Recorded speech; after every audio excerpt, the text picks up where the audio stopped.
Crocs.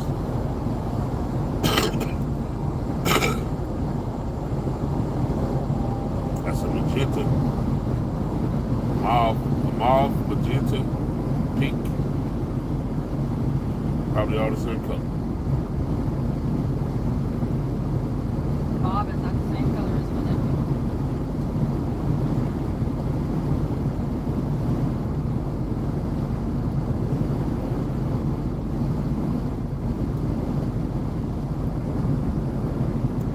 Crocs. Put some small appliances on there.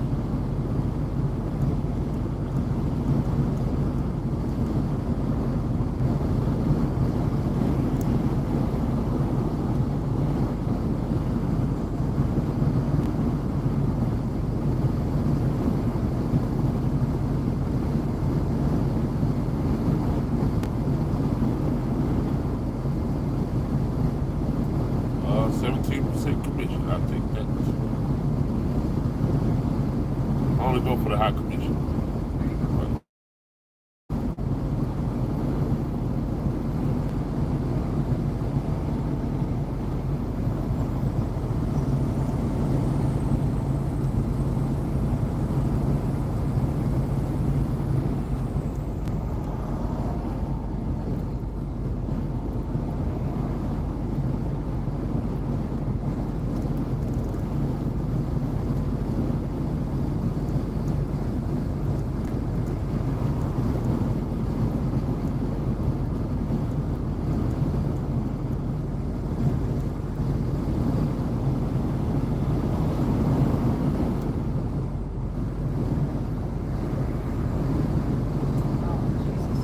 It's a griddle with a lid.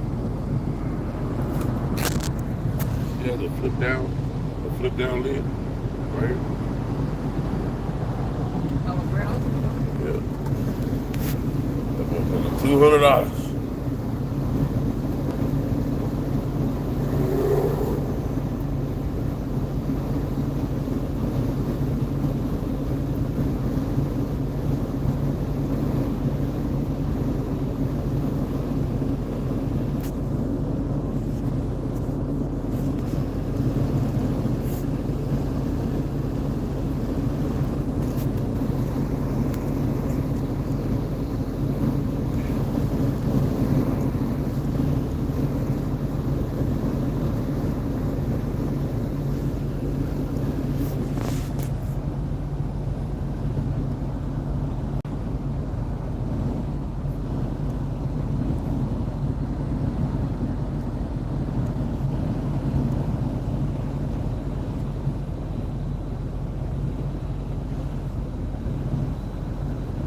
They still want $250 for a 13-inch fucking smart TV.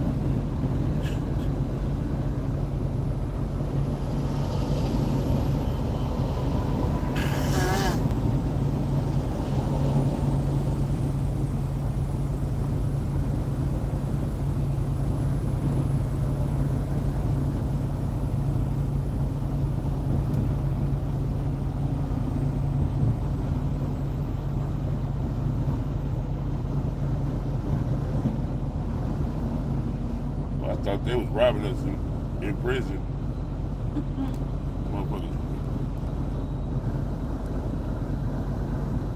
And clear TVs, $219. You little smalls? Sheesh.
Thunderbirds and white jets?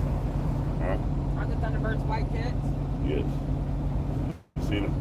I did.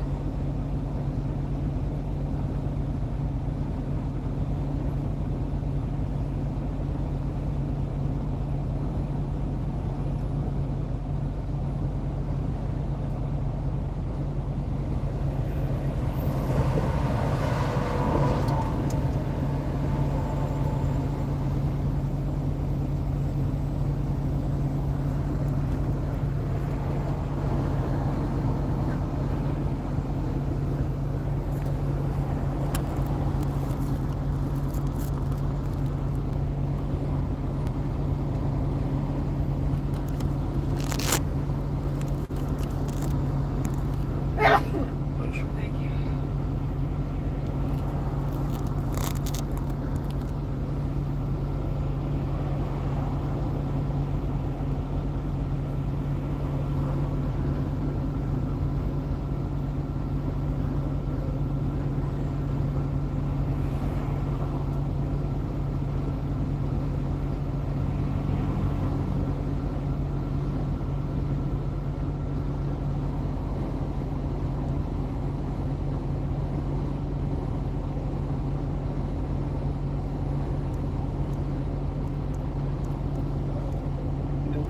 Attention, any important message has arrived. Message being transmitted. Important proceed today at 8:24 a.m. Luxury Day.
Not get in an accident. Oh. That damn Jeep right there. That pickup Jeep right Jeep. Was that a Maverick? That motherfucker right there. What did you do? You got all kind of those propane tanks in the back and shit. Oh. Better not get down there if he's an accident.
T-Mobile.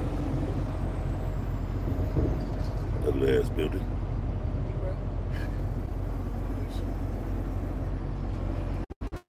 Luxor. What about T-Mobile Arena? T-Mobile Arena is ugly. It is not.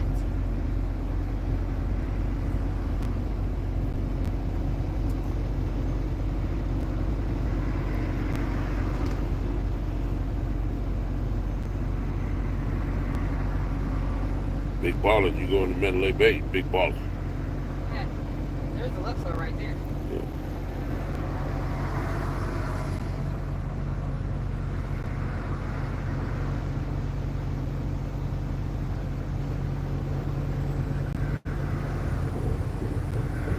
Shouts out to Violetta Radicic. Here's your Allegiant Stadium. Oh, they got the lights on the inside. I bet you they're probably in their practice. I think the game is here. Oh yeah. I think so. Yep. No. The Raiders. November 17th. Yep, November 29th. They play here Friday. All right, you got a game in Vegas.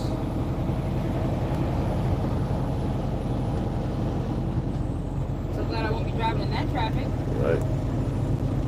You go though. Yeah. But we'll stay away from this area, so we should be good. Yep.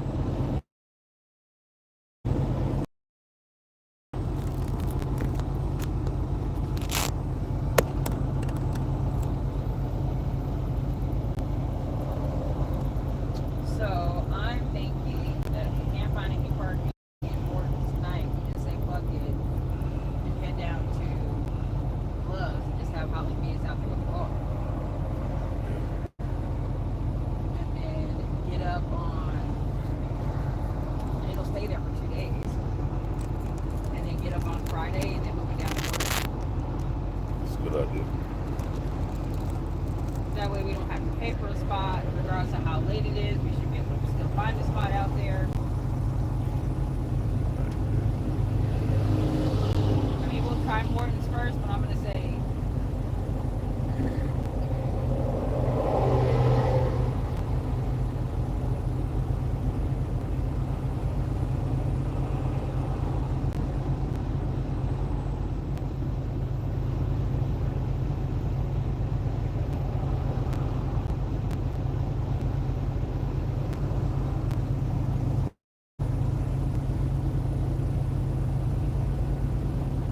Tell us to send us to Arizona and back so we get the miles real quick. We'll really be home late. oh, where you going, my pink BMW? Pink Beamer. I'll take it. See my who got the keys to be Pink Beamer? That's an I-8. I think. Spent all that money to pay the pink. Whoa. What? I said spent a lot of money to pay the pink. We can just get a pink off the showroom floor. A pink BMW? Yeah. Remember how we ordered our brand new truck? Yeah. You can order whatever paint job you want to do on it. See what color you want. Get that pink joint.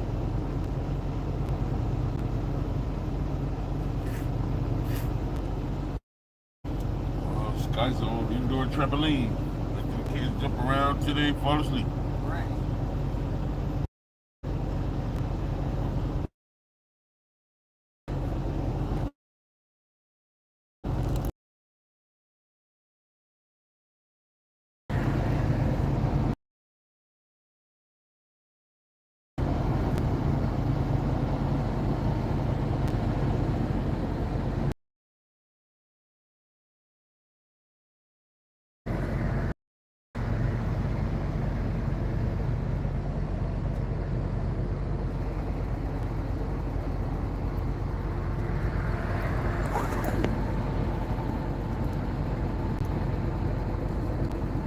You have an annual tree lighting ceremony at freaking Baskin outside it.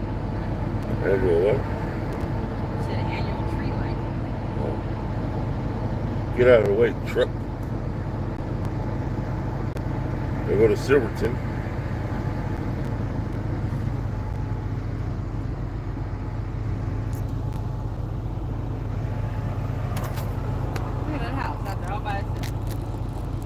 nice ass house too.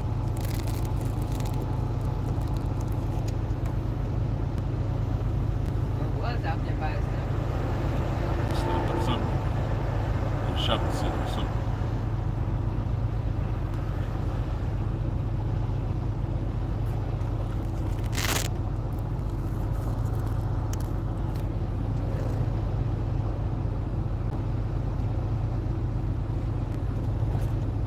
Oh, y'all better slow down.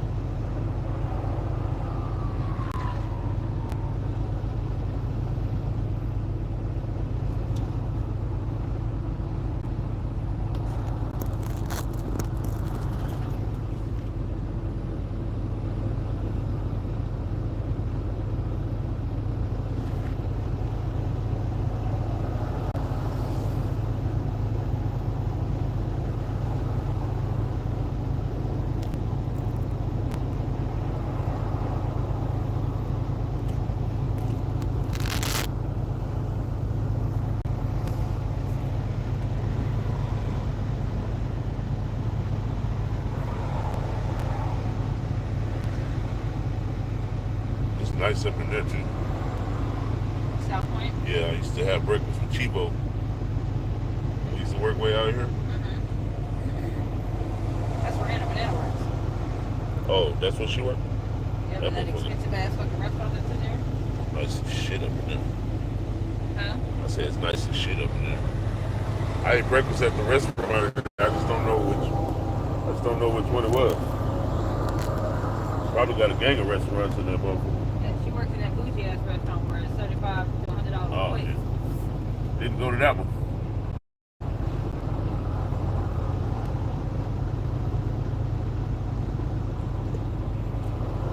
Oh, that's a mob for her every day to go to work. Depending on where she stays, her and Corey might have been close to her job. Remember they said they moved around the corner from us?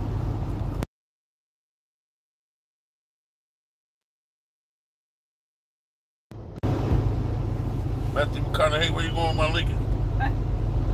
Don't he be doing them Lincoln commercials?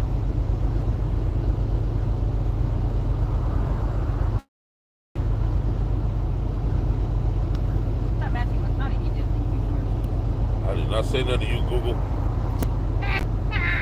Google said you did. My phone listening too hard. Tell that bitch to mind its own business. Right. Mind your own business, Trump. Oh, we gotta put our poll in today. Yeah. We got 3 games on Thursday, 3 games tomorrow, 1 game on Friday. Rest of her on Sunday. When you guys play tomorrow, right? Yep, against the Cowboys. Giants and the Dolphins play tomorrow. No. Oh. Giants play the Cowboys. I'm saying they don't play each other, but do the Dolphins play tomorrow too? Huh? I was saying your team and Hot League's team plays tomorrow, right? Right. Y'all don't play each other, y'all just play them, right? Right.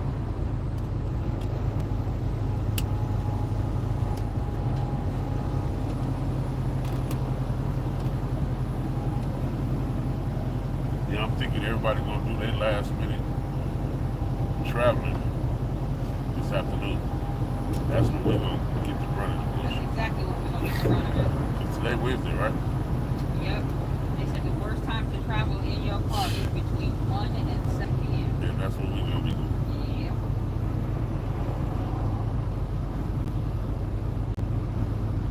Well, like you said, maybe we'll hit it just right. Most people are waking up, starting to get themselves together. They'll probably be on the road by like, if they did start at 8 o'clock, probably getting on the road by like 9. You know what I'm saying? To drive.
drafting you, baby?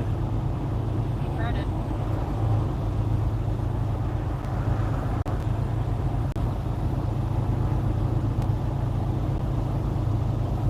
My dad used to do that. He'd be right on damn near on the bumper of an 18 wheeler. My mom used to be scared as fuck. He just let off the gas. He said it's driving for you.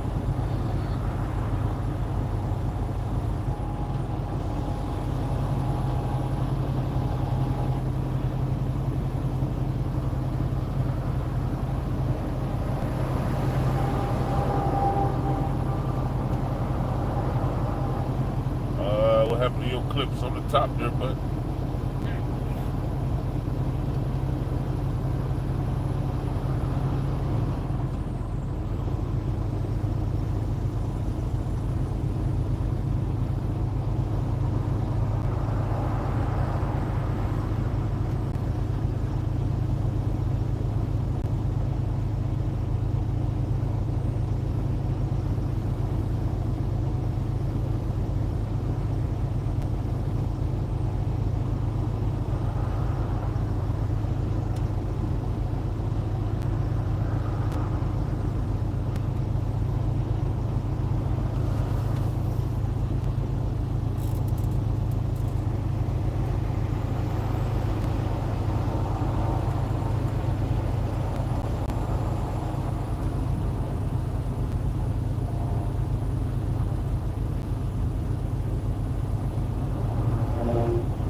Better not make us pull over for this.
Glad they patrol it.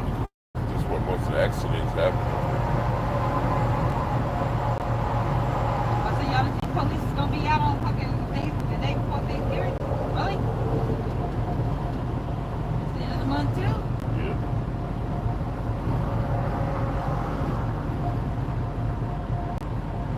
Went to Vegas to see the Raiders and got a ticket.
We'll get into really good schedules for the fantasy playoffs. Let me ask you this one though, since we just went through the Packers, which will be greater?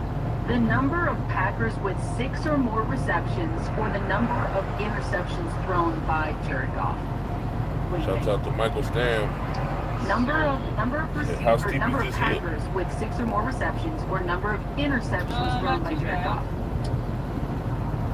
It's hard to see. That was a good one. Super heavy too, so.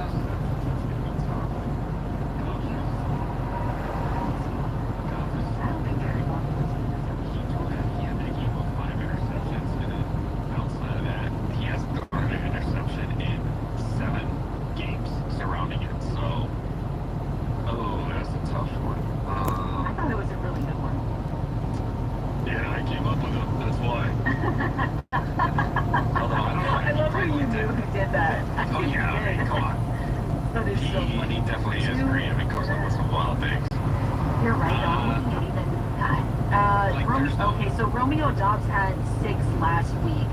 And he's out. He's out. Wait, Jane Reed had 3. No, Dobbs had didn't have 6. 6. Oh no, I'm sorry. 6 targets. 6 targets. Yeah. That's my bad. 3 for Dobbs, 2 for Kraft, 3 for Reed, 1 for Wicks, 2 for... I mean, that's the thing. It's like that every single week, it feels like. So, I'd go, I guess, the Packers receivers. Okay. Although, I'm not sure now. So, no one had 6 receptions for a Packer. He had 4 2 weeks ago. Like, come on. Yes, yeah. He's not going to have 6. Are you kidding me? The whole Jane Reed receiving core would have to go down. Maybe it'll be Josh. Okay, Jacobs with 4 receptions 2 weeks ago. 4? Yeah, I thought it was 6. No, I know. I'm saying like 2. I'm saying 2 weeks ago he got close with 4. Well, Reed had 5 3 weeks ago, so they never have 6. The game against Jacksonville, yeah, I'm gonna have to go the Goff interception. There could be a deflection. Okay. Yeah, I just the Packers don't do it. That's the biggest problem with this receiver core. I mean, again, people got excited for Jaden Reed. Jaden Reed there's not enough volume there, and they really want to run the football a lot. They do, and as they should, because Josh Jacobs has been crushing it for them. And we went through some of his stats. I mean, it's just been good. So I thought that was a great question on that prop sheet. And we said the Bears' defense has been pretty good against the pass. So I guess the other factor is if the script plays out as we expected, Detroit's playing with the lead, they're going to lean heavily on the run. We've seen Goff's pass attempts are way down compared to last year. So I guess that you have to hope that Detroit has that Thanksgiving issue and maybe the game's more competitive. Yeah, definitely something to look at. And again, that prop sheet at MB Fantasy Life, so that is where you can go and check it out. Wanted to just mention some of the best schedules for the fantasy playoffs and 2 streaming quarterbacks for, not for this week, obviously. We've got everyone back. But for next week, what would you say if we talked about Matthew Stafford? Because here's the thing, this is going to be a tough game because I believe in week 14, Matthew Stafford is going up against who are they going up against? Hang on, let me see. But he is one that's only 32% rostered. Will Levis was the other one here. Oh, going up against the Bills. That's a tough matchup. But I don't know. You're really going to have to dig deep to find some of these quarterbacks that you can go and stream if you have one of the 6 quarterbacks on a bye. And to me, Adam, when I look at this Rams team and they're fully healthy and he has Puka Nacua, he has Cooper Kupp, they're capable of putting up points. So it feels like he could be a decent streamer to go and get for week 14. Yeah, if he's out there, I think he's probably rostered in a lot of leagues, but in some of the smaller ones where people only have one quarterback, yeah, he could be out there. Last week was Philadelphia, they're just shutting everyone down. But yeah, with Kupp and Puka, you have to have confidence in Stafford. You just want to talk about Will Levis. Your guy. These streamers. Son, you coming around. I found a bandwagon. Get that bandwagon. Let's go. We're going to the water cooler coming up next. Before this happens, it's called ball level to the 15. Big Mike into the 12 to back. It's good for 25 yards. Jeff Mans told you this on Elite Sports. Mike Evans, 49.5 yards. I will play this up to 52.5, but he's going over that. The advice you need to win in Week 13 can be heard on Elite Sports. Today at 3 p.m. Eastern, Fantasy Sports Radio. And always on demand by searching Elite on the new Sirius XM app. This is Jeff Erickson from RotoWire. Join us tonight at 8 p.m. Eastern as we get you ready for the second half of your fantasy football season on Sirius XM Fantasy Sports Radio. This is the SiriusXM Sports Update. Daniel Jones wanted to sign with a contender and got his wish. Multiple reports say the former Giants quarterback has signed with the Vikings practice squad. Adam Schefter posted he'll make $375,000 for the rest of the season, but if he remains on Minnesota's practice squad, he can still, of course, sign with another team. Discussion at SiriusXM NFL Radio Channel 88. Well, maybe go back to the Giants. Not really. Tommy DeVito listed as questionable for tomorrow's game at Dallas. DeVito with a forearm injury. Drew Lock has been taking some first-team snaps in practice. When the Jags host the Texans Sunday, Jacksonville may have Trevor Lawrence back under center. Lawrence has been taking first-team snaps. Today he's been dealing with that shoulder injury. Jets Aaron Rodgers told the Pat McAfee show that, paraphrasing, whatever injuries he has, it's not affecting his ability to take the field. Rodgers' situation was brought up this morning with Jets interim head coach Jeff Ulbrich. As long as he's healthy, my plan is to play him. And I know talking to him, that's the way he wants to do it too. Like, he's a very prideful person. He wants to finish this thing off right.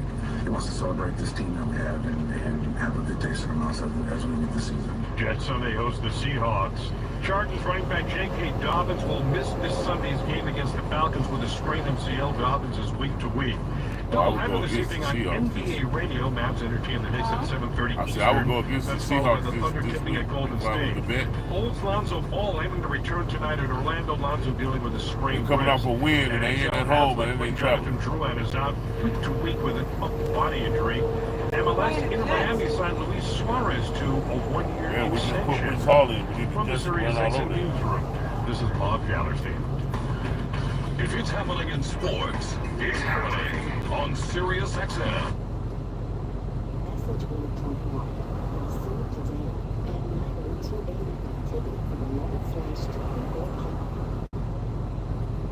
Who we need to know? It is a good spot when you envision quarterbacks and leading into a good situation. This is it. We've seen what Kevin O'Connell could do, and they needed some insurance. J.J. McCarthy out for the year. They expected him to be the starter, so it makes sense. It's a good move for Jones, and if he can ever get in there, I mean, if you can't thrive in this situation, then you're in big trouble. But all right, that's one part of the water. Fantasy football is life. Let's head to the water cooler from the Fantasy Life newsletter. Jones just signed to the practice squad for Minnesota. Did he done? It's a better situation than him being over there with the Giants. We don't have no O-line. It's a good quarterback.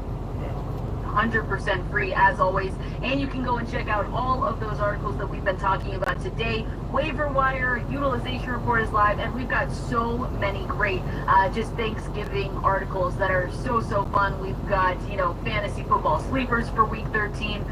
We've got rankings of Thanksgiving food. We've got all the good stuff over there, Adam. Like always, fantasylife.com. That is where you can go and check it out. And of course, we're going to have the phone lines open here as well. 888-963-2682, the phone number to call in, and then at K Valenzuela 17 at Adam Rodas over there on Twitter, on X. That is where you can send us some of your questions if you can't get through on the phone lines.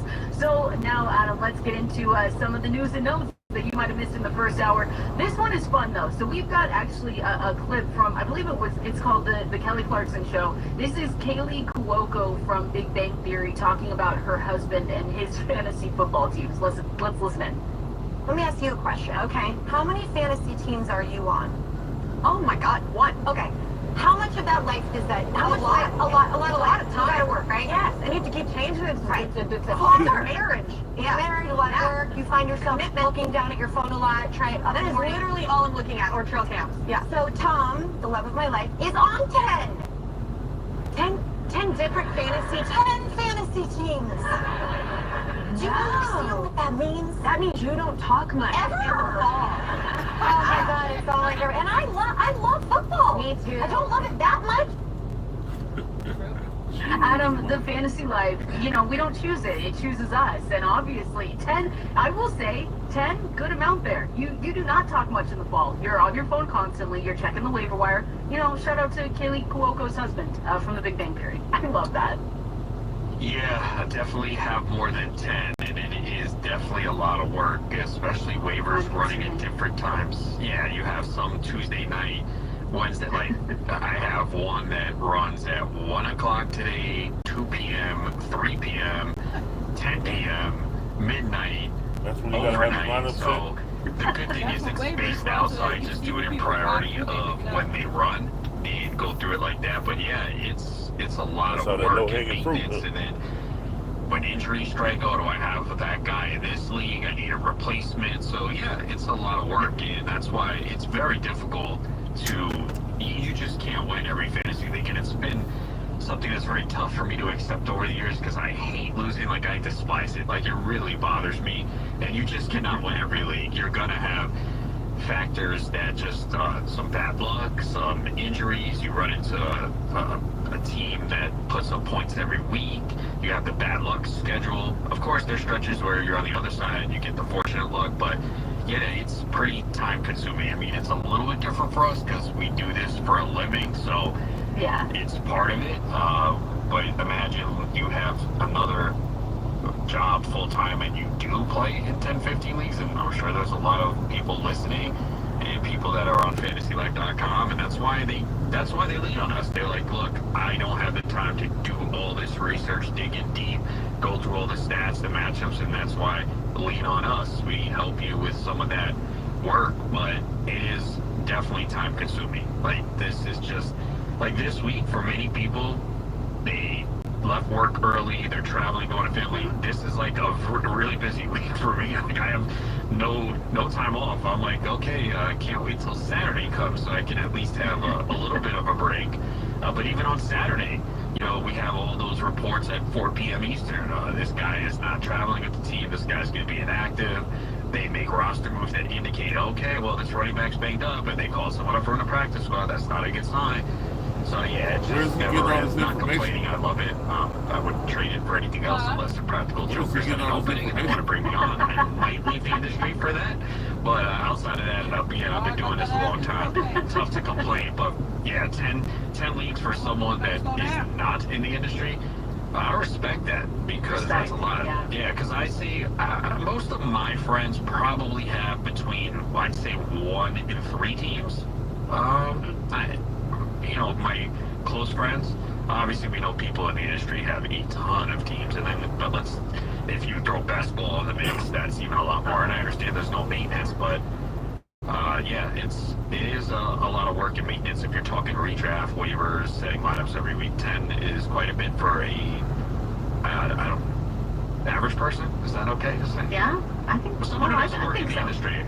Yeah, and that's why, you know, shout out to our listeners, because you know we've got people listening that are always just like really in it, and we have some that are in 1, 2, 3, and that's perfectly awesome, and we're just, like you said, we're just here to help, and we have the best jobs in the world, and we just love it. But yeah, I just thought that Avi sent me that yesterday, and just said, hey, this is good for water cooler, and it was pretty funny, because yeah, you're not talking much in the fall there when you've got 10 fantasy teams and you're going through it. So that was the first part of the water cooler there. Again, fantasylife.com. That's where you can go and subscribe to that newsletter in your inbox 7 days a week. We are also talking with Matthew Berry here, you know, just in a few minutes. So make sure you stick around for that, because we're going to be going through his love-hate article, his rankings as well for week 13. Next up here in the water cooler, Adam, when I'm looking at things that I just actually saw an update here for the Giants. They're listing Tommy DeVito as questionable for the Thanksgiving Day game in Dallas, going up against the Cowboys due to a right forearm injury. This is one that we've been tracking because this came up, I believe, yesterday, because they had the estimated practice report Tuesday confirmed that he just wasn't practicing. They didn't have that on Monday. You know, we weren't able to see it. But this is really interesting, because now with DeVito, who was already, you know, the second guy up when they released Daniel Jones, they would have to turn to Drew Lock, which is, you know, it's not funny, but he technically was the QB2 behind Daniel Jones this whole time. Right. So there is a chance there. Listen, no one was starting Tommy DeVito, maybe last week out of desperation, but you weren't. With all these quarterbacks back, you should not have had to have been starting Tommy DeVito this week, and maybe in a super flex format, and that might be it. But it looks like we might get Drew Lock tomorrow. What do you think here? I'd rather have Drew Lock if you're talking about Malik Neighbors and the skill position players. Obviously, we know that they haven't gone to Lock because of incentives that could kick in that would give him more money. So that is the reason why they went to DeVito. So yeah, I think there is a chance that we see Locke. They're saying DeVito's just banked up, and obviously he took a beating, but Drew Lock would be better for fantasy purposes if we have Malik Neighbors, Tyrone Tracy, and Wandale Robinson. It's Malik Neighbors especially. I mean, because Tommy DeVito, we always said, hey, it can't get worse than Daniel Jones, especially when you're looking at the averages. Tommy DeVito, 189 yards, wasn't far off from Daniel Jones' average of 207. But it was just a low volume passing attack for Neighbors, and it's hit him, and he hasn't had a finish higher than wide receiver 22 over the last 5 games. So he's averaging 12.1 fantasy points. He does have an 8.2 utilization score. So I guess that means for us, you never want to give up hope. Malik Neighbors is someone you drafted really, really early. You spent an expensive draft pick on Malik Neighbors, so you might not have better options. 36% target share is phenomenal. So we have him holding steady as a mid-range wide receiver too. But I guess it wouldn't be the worst thing in the world, Adam, if we had a Drew Lock Cooper Rush Thanksgiving. Who would have thought we would have been here? How phenomenal. I worked too. A whole bunch of mobile homes back there. But no, I hope I worked with, he stayed in one of the mobile homes. For sure. By the way, some news here. I don't see Cedric nothing back Tillman there. is still in the concussion protocol, but is getting better, according to Kevin Stefanski. So, just gonna have to wait that one out. I'm telling you, that makes Jerry Jeudy, even if Cedric Tillman is good to go, and you have Jerry Jeudy, though, he's been flex worthy. And Jerry Jeudy, I know you make fun of it, but it is a revenge game for Jerry Jeudy here, Adam, going up against the Broncos the Broncos are at home for this one. So he's going to return, and it just, like I said, he wasn't bad with the Broncos. A little over 3,000 yards, 11 touchdowns, all that good stuff. But now with the Browns, we've seen him really shine, especially with Jameis Winston. So when you look at some of his games with Jameis Winston in, after they traded Amari Cooper, of course, I mean, Jeudy has 36 targets. He's got a good receiving line as well. The matchup is tough here. Let's just say that. The Broncos are #1 in defensive dropback EPA, and they're aggressive. They can...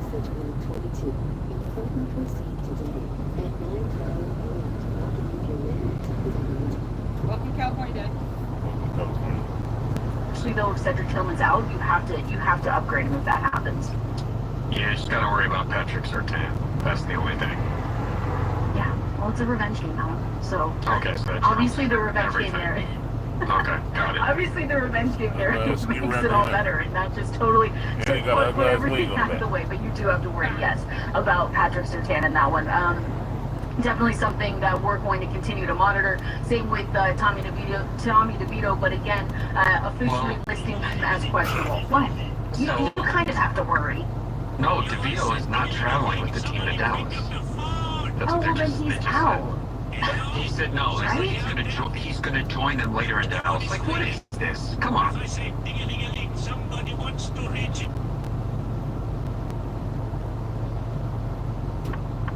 Hey, girl.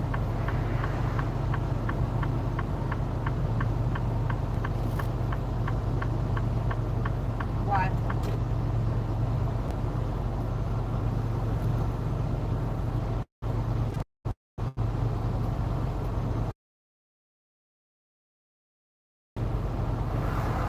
Oh, DraftKings give you Thanksgiving bonus?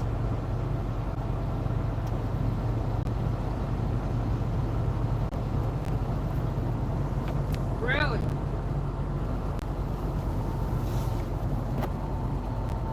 And it starts tomorrow. So you get $15 off for DoorDash. Right. There you go. All right. But we ain't gonna be home till either late tonight or tomorrow anyway. The shooting is all the way out to California, and I'm not exactly sure what the traffic is gonna be like.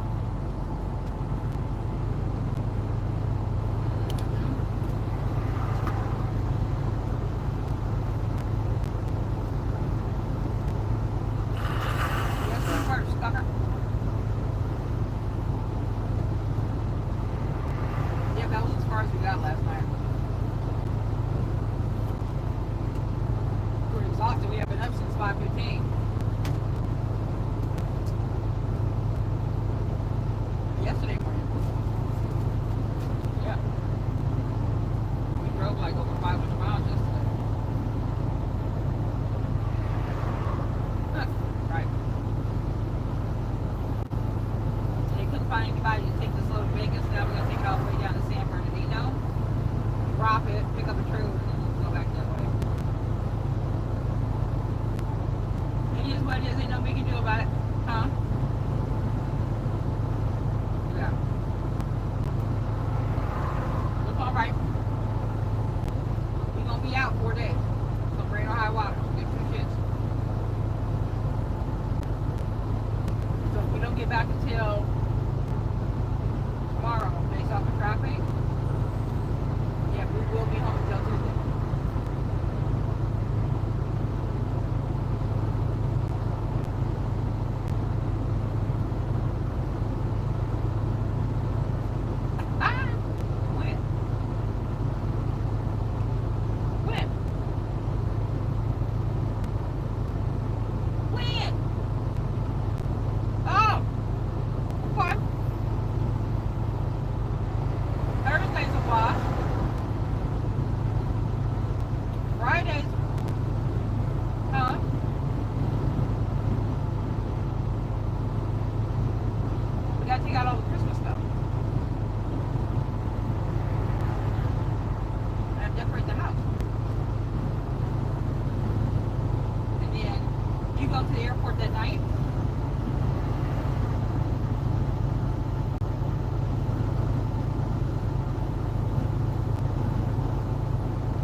What's without a question? Oh, Daddy said, what's without a question?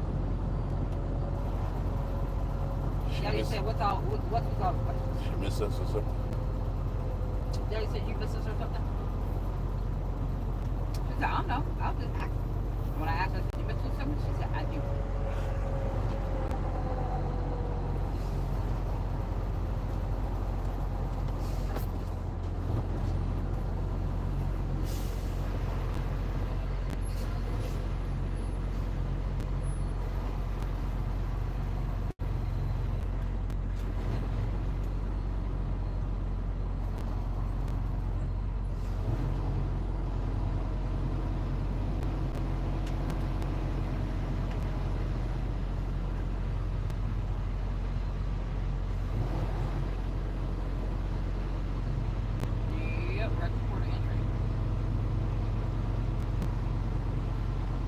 can always go to YouTube Live to see where we at too. Yeah, I said you can always go on YouTube Live and see where we at.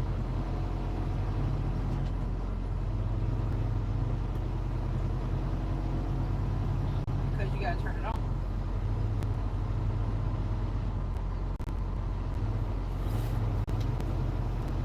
Hold on a second.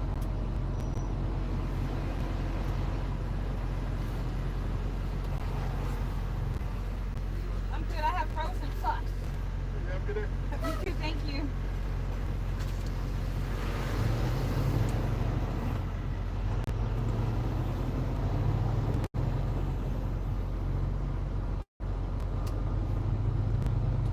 Let's see if we can get through to the way station. Find out. How about we already see four people pulled over going into Vegas? Slow their ass down. That's what they better do. She said she don't have YouTube.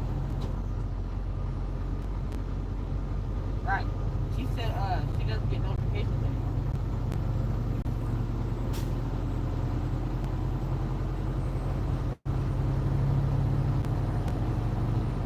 She gotta have a notification to watch it. Or she can't find it. Well, she gotta check notifications because she gets notified when we have live. I do.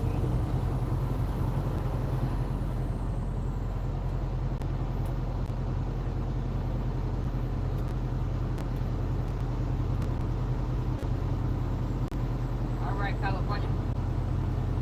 Bucks with you, California. Bucks with you.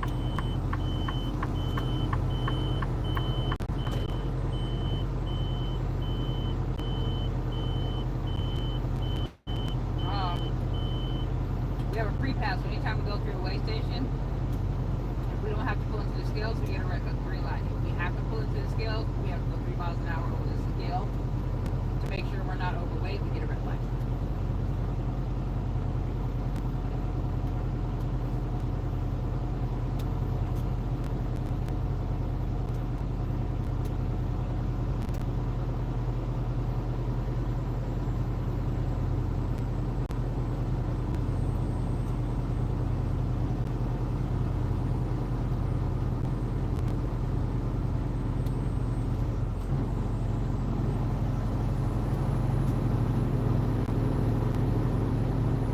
We are heavy, which means it's bringing heel on the slowest ship.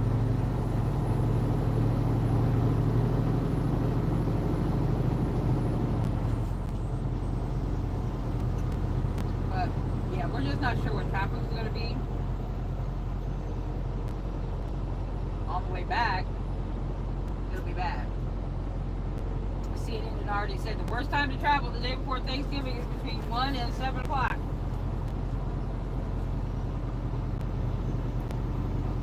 We won't be on the road until at least 1:30.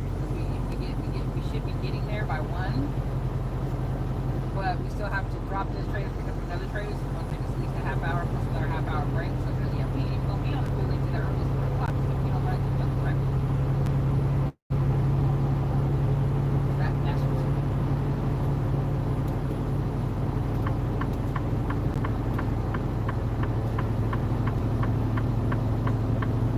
So hopefully Holland will be home in a couple days.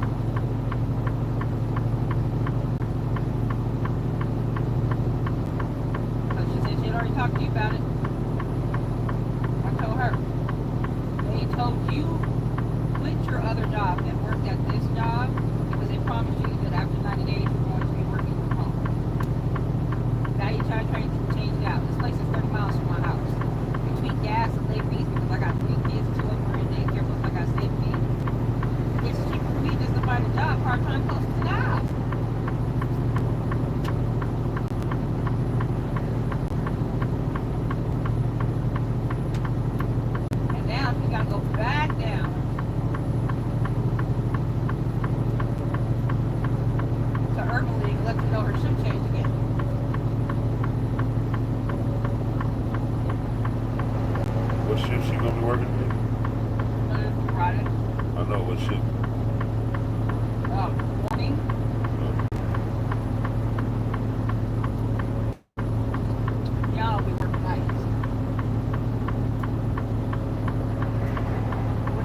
So if I had a discrepancy with my ticket, I would have to send an email. I can't talk to nobody. Okay, yeah. So Daddy said if he had a discrepancy with his ticket, he couldn't talk to nobody. He'd have to email somebody. Yeah, there's no phone number for anybody. Just email. That's rude as shit. Huh? That's rude as shit. I ain't got no problem taking my goddamn money. Daddy said they rude as shit. They ain't got no problem taking his goddamn money.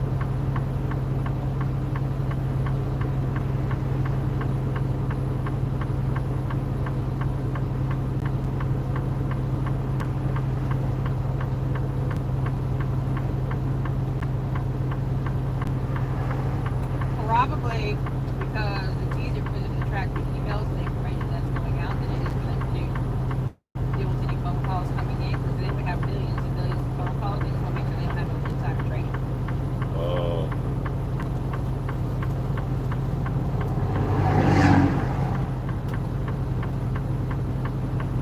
Oh, crap out.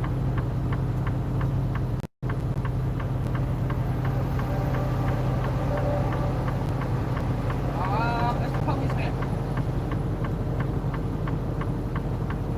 Where? You get ready to get on the freeway?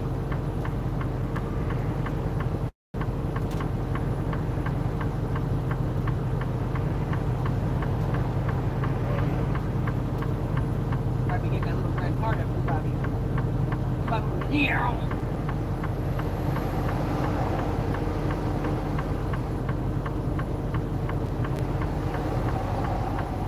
Gotta work out. Motherfucker put on his right turn signal to get over left. Police? I can pull over right here, right? Huh? I can pull over right here. Yeah. That way I can check my fuel.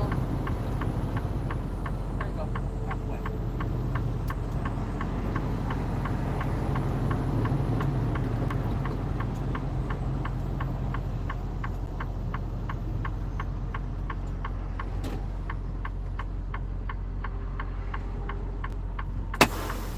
All right, I'll be right back.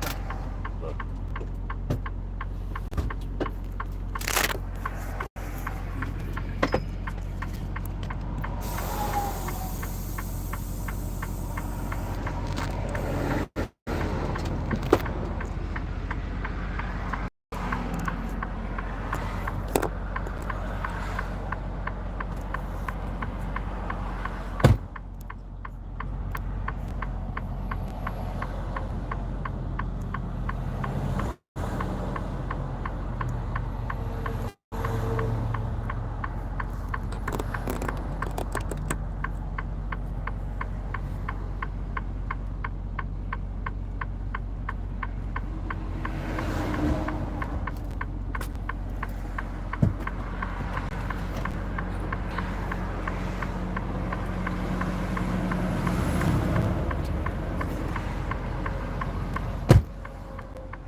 Kiana still on the phone? Yep, she's on.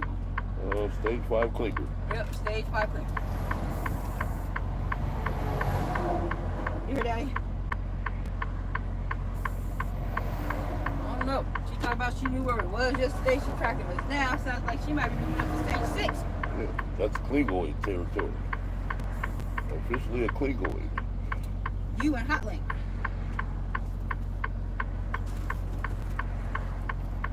That's alright, I ain't mad about it. She said, if she's not tracking y'all, you know I'm tracking y'all. You understand that?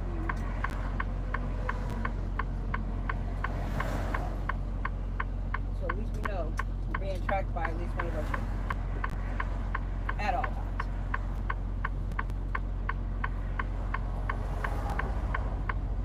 Now we can just get her to pay attention to the Vivid app. Daddy says, now we can just get you to pay attention to the Vivid app. I'm working security. Just know that ain't good. I'll have to. Oh, okay. I'll have to go and take a look at it because at one time Daddy wasn't getting his either, but he actually went into the app and there was something in the app that had to be fixed.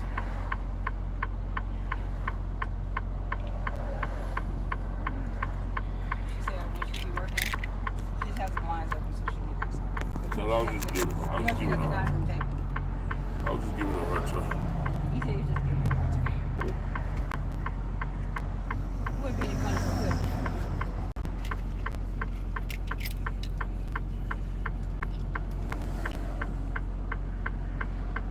Hey, at least you have to keep in mind, it's right around Christmas time. And there's people that just drive around the neighborhood waiting for some shit to be dropped off. And they wait for Amazon to come out and literally run up to your door and jack you for your package. Okay, well, how would you feel if they took your package?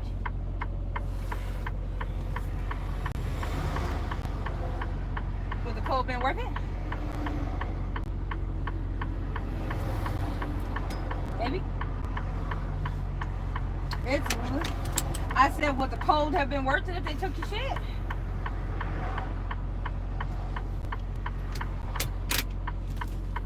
Dude, it's literally because they deliver whenever they cancel. They can guarantee it's delivered on a certain day. I'm gonna need for you to fucking suck it up, take your motherfucking ass. You're in a warm house. It literally only takes you 15 seconds to open the door, grab the package, and close it back. It's 15 seconds. Suck it the hell up. Oh, she's spoiled. It ain't like you're in fucking North Carolina. Nigga, I was say, nigga, you think it's cold now. Yeah, and it will be snowing. We just pushed it. Yes, it will. You'll see some snow because we just, that storm that we just went through yesterday is pushing east. And you're going to be out there a whole week. So you should see it by like Saturday.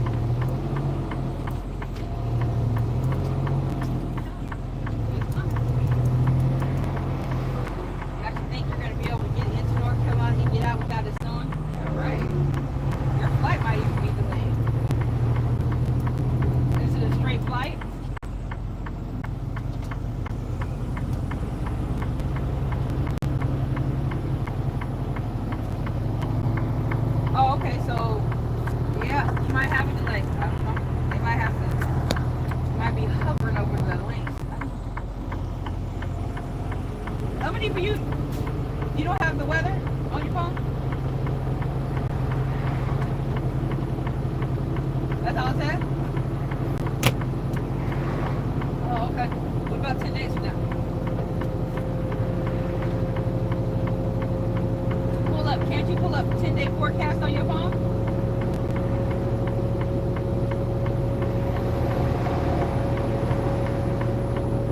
Do you have a way to look at the map?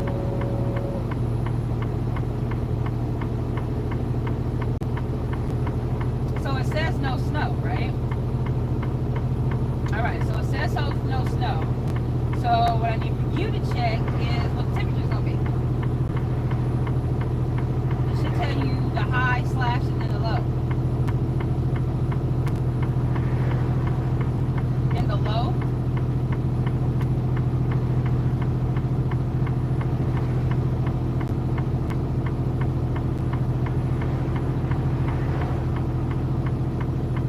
Okay, so all that bitching complaint you talk about is cold, nigga. You about to take your ass to 27-degree weather. I'm gonna need for you to go ahead and suck up in 15 seconds.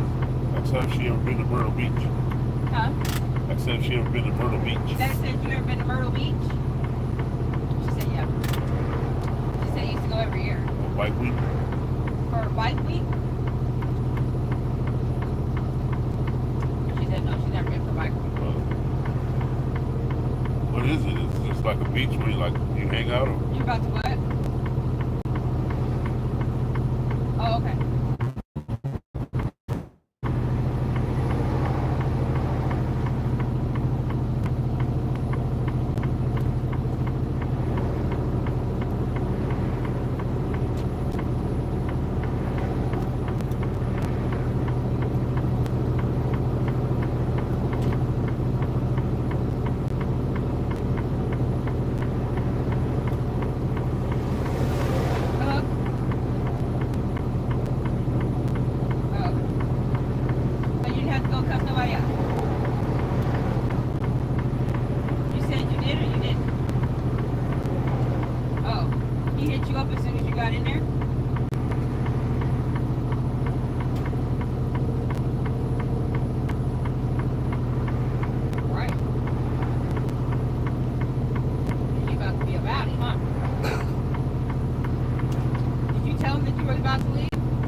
supposed to just be training. You know what I'm saying? They train you guys, make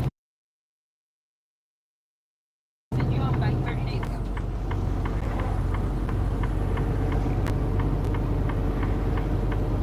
So, what are they gonna do? Stock your computer and then have you take it home?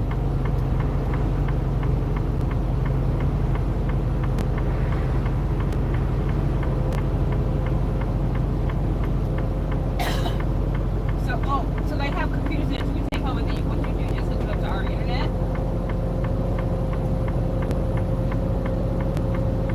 Okay. That just means you guys could be working in 2 separate places. So you'll have to set your stuff up at, well, I guess technically she don't have to sit at the table, she can sit on the sofa, but you'll be at the desk. Good thing I didn't freaking, we didn't throw it away, huh?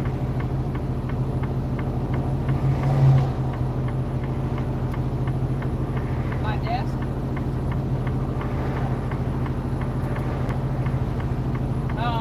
People have suggested I throw it away. I said no, I wanted to keep it.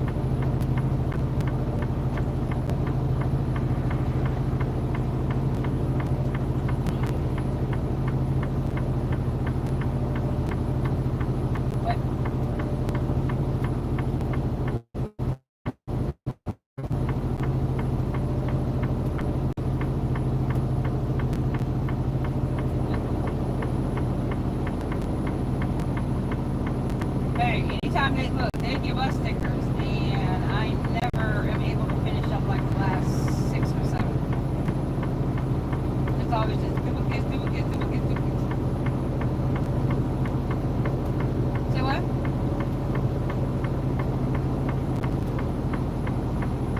Kiana says send her your stickers. She might have something to mean. Okay, I will. After my live. We're on a live right now.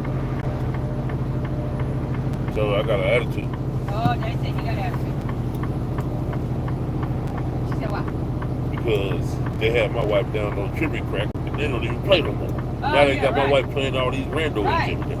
Because y'all motherfuckers had me download Trivia Crack and y'all don't play no more, and I've been playing a whole bunch of randos.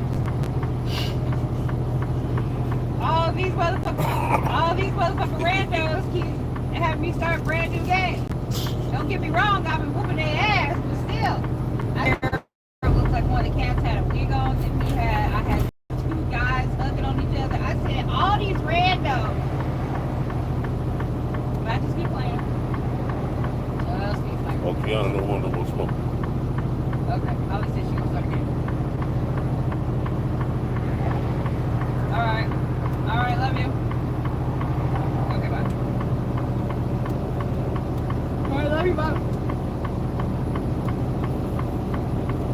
She said, I call you. Kiana ended the bird somewhere on the alley. I told Daddy Kiana had the bird hung up, so it disconnected both of us. All I heard was, okay, Mommy, I'm caught. That's all I got. Why did she disconnect? Huh? What, Kiana had hung up? No, yeah, Kiana, I was on the phone with Kiana. Holly called me because she was on her break, so she heard the call. So when Kiana hung up, it disconnected both of them because she was like the very first initiated the bird. Oh, okay. So she hung up without telling nobody she loved him? No, she did. She said she loved us. She said, okay, I love y'all. I gotta go eat. That's how she said it. That's how she said it. That's how she said it. Holly said that's how she said it.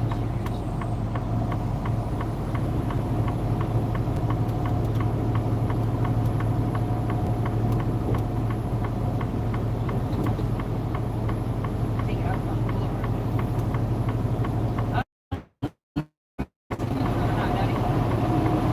What, for your fuel? Yeah. She gonna have to do something. Have to call her and tell her.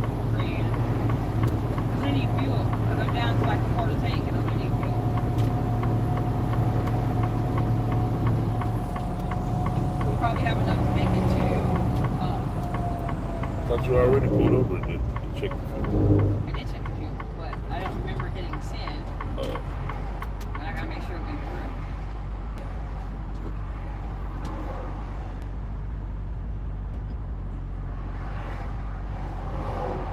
Okay, yeah, I sent it. You have 6 hours and 20 minutes of remaining drive time.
All the way to Ontario. Huh? At least we don't have to go all the way to Ontario. Right. And we just want to go all the way down to Ontario, which is sure will be done once that's here. You can tell her they moved your yard. You got a nice looking yard now. I know Daddy's gonna we're gonna remember to take our our cake container, because the coffee cake your mom makes, is it a round cake? It's just like a yellow cake and she gets the condensed milk. I know, but is it round? Yes. Oh, okay. So we can take our big cake container. With the condensed milk, she boils it and turns it into caramel. Well, Holly said her manager saved her a piece of caramel cake. She said it was delicious. Oh, she can have some fun. Daddy said she can have some of his. She's making Daddy, supposed to be making Daddy his own caramel cake.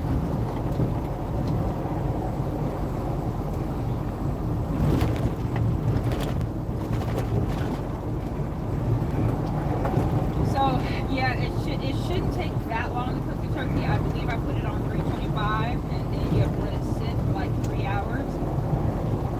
Let it cook, and then you can start basting it.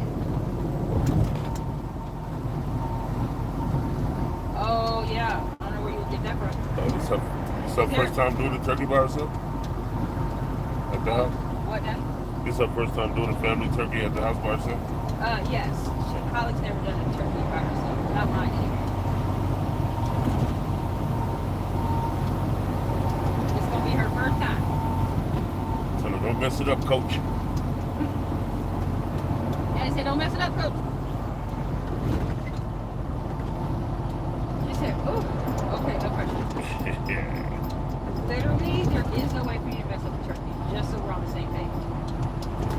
Okay?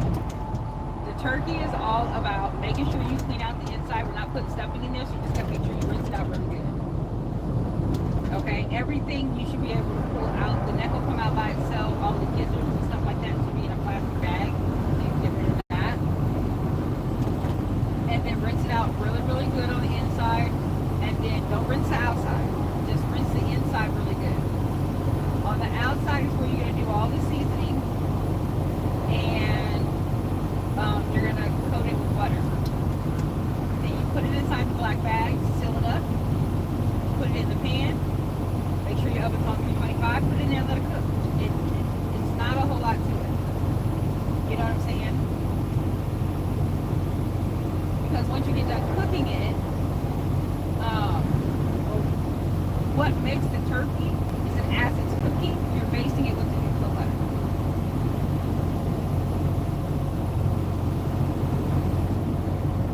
You should have had an opportunity to baste it, because if you're going to start at 5 by 9 o'clock, you can baste it at least once. Because you got to give it time to cook and accumulate all the juices. That's good. if she have any street taco And tortillas. technically, you should be able to start it at 6. So get up at 5. 5 will give you enough time. Oh, okay. So yeah, because it should only take 6 hours to cook because there's no stuffing. It takes longer to cook when there's stuffing in it. There's no stuffing in it. So yeah, it's on 325 and just slow cook, so it should be nice and moist and feel right from. What you say, Daddy? Asking is there any she have any street taco tortillas? Oh, So I Daddy made said, that do you pork. have any street taco tortillas? I made a whole bunch of pork and cut it up and make some pork taco. She said no.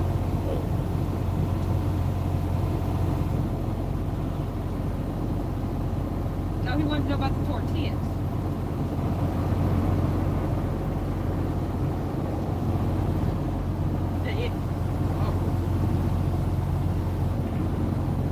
Okay then. Oh, okay. She said she doesn't have stuff to make street tacos, so she doesn't have the tortillas. So I made a whole bunch of pork. I was gonna cut it up and make the taco. Uh-huh.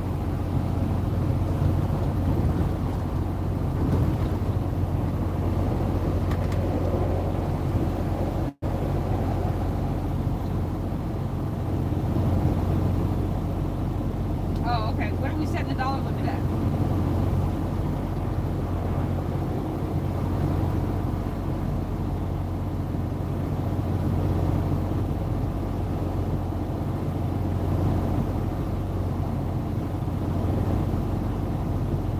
Yep. But there's got to be a limit.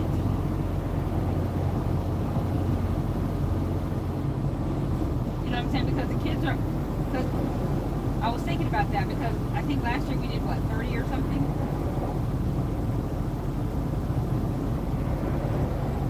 Right, that's what I'm saying.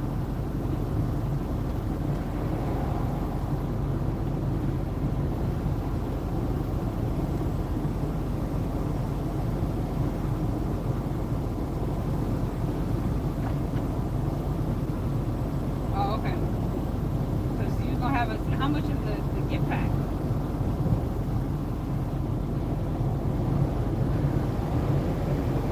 And we can't afford that? I know, we can't afford that.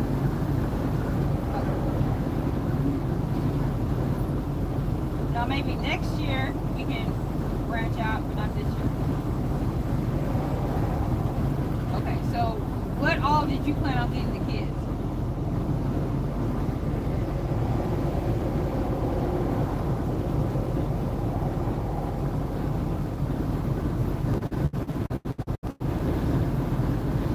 All right, love you.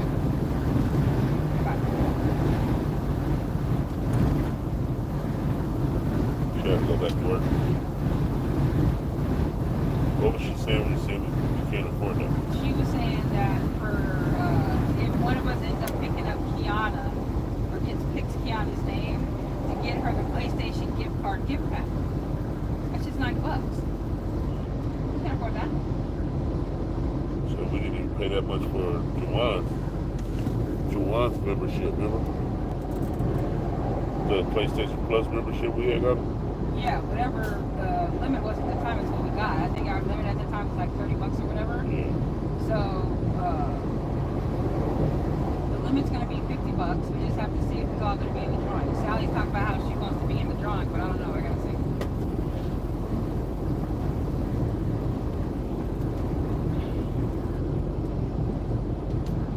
She should be disqualified. No, one who should be disqualified is Boo. That's 2 years in a row that bitch didn't get anybody that she pulled a name and didn't get anybody anything for it. Why should Sally be disqualified? Huh? Why should Sally be disqualified? She never got my present. Huh? She did the same thing Boo did. She never got my present. She never got my present. Oh, she never got you anything last year for Christmas. Remember? Oh, she was supposed to buy you a bucket told hat. her. But that's Yeah. right, because we weren't home. So she was supposed to give you a bucket hat, buy it for you, and She never did. and She said she kept trying to get it to go through. It wouldn't go through. but she still didn't get you anything for Christmas. She just used that as an excuse to keep it wrong. Oh, okay, well, how about that's gonna be an excuse?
I'll use your Google real quick.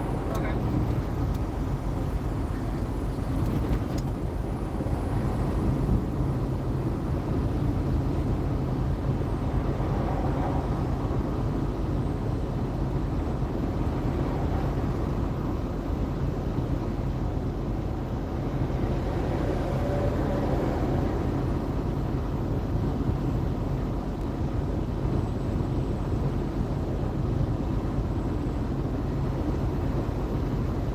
I'll say since it's the holiday, on the way up here, I'm gonna say I was a passenger, so she used my phone. On the way back, I'm not gonna use my phone at all. Like, you need that to go towards my drive time out. Oh, yeah. I'm just going to Cali and then going back.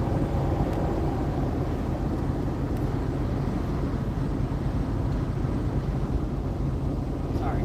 No, you good. I know you got the sound on this. And I have the sun all the way back.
How to do a countdown clock for my Black Friday sale on YouTube.